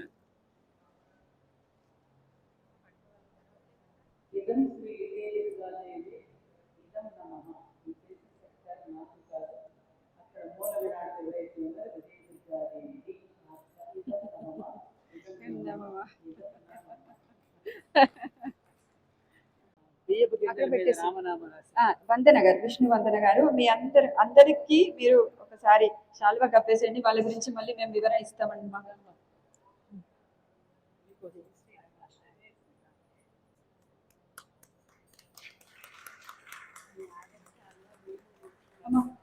శాల్వా ఒక్కసారి. ఆర్య సమాజ్ వ్యవస్థాపకులు, తను కూడా వేదం మొత్తం ఆన్లైన్ లో చెప్తున్నారు, అందరికి సేవలు అందిస్తున్నారు, యజ్ఞ కార్యక్రమాలు చురుకుగా జరిపిస్తారు.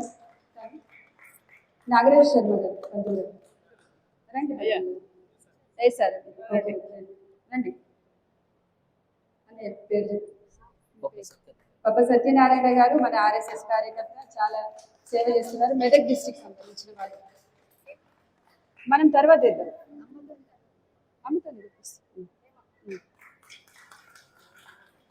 చంద్రపల్లి గారు మ్యూజిక్ టీచర్, నూజివీడు, IIITలో మాస్టర్, భక్తులు. రండి అమ్మ. అక్షయవల్లి గారు రండి. అక్షయవల్లి గారు యూట్యూబర్, అలాగే మంచి జత్యాల వంశీకురాలు, అందరికీ ప్రేమతో పాఠాలు నేర్పిస్తారు. సంజయ్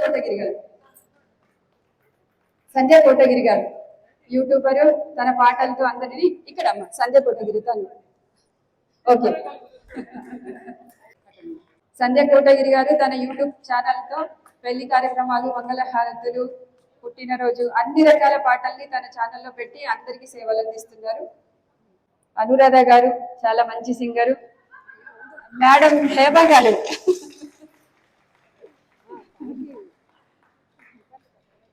అమ్మ ఒక్క నిమిషం. వీళ్ళు అనురాధ గారు మంచి సింగరు, నాగేశ్వరరావు గారితో మంచి ఏమంటారు సర్టిఫికెట్లు, అవార్డులు తీసుకున్న వ్యక్తి. కరెక్ట్. పుష్ప గారు, తను కూడా మంచి సింగర్, వైలన్ ప్లేయర్, వైజాగ్ నుంచి మీకోసం వచ్చారు. వైజాగ్ నుంచి చంద్రమౌళి గారు, పుష్ప గారు. కళ్యాణి గారు కళ్యాణి గారు. ఏంటి సార్ ఇంత లేటు? ప్రముఖ వైలన్ విద్వాంసులు, వోకల్ సంగీత విద్వాంసులు, రమణ మహర్షి శిష్యులు మురళీధర్ సార్ గారు. కొంచెం రండి, కొద్దిగా రండి.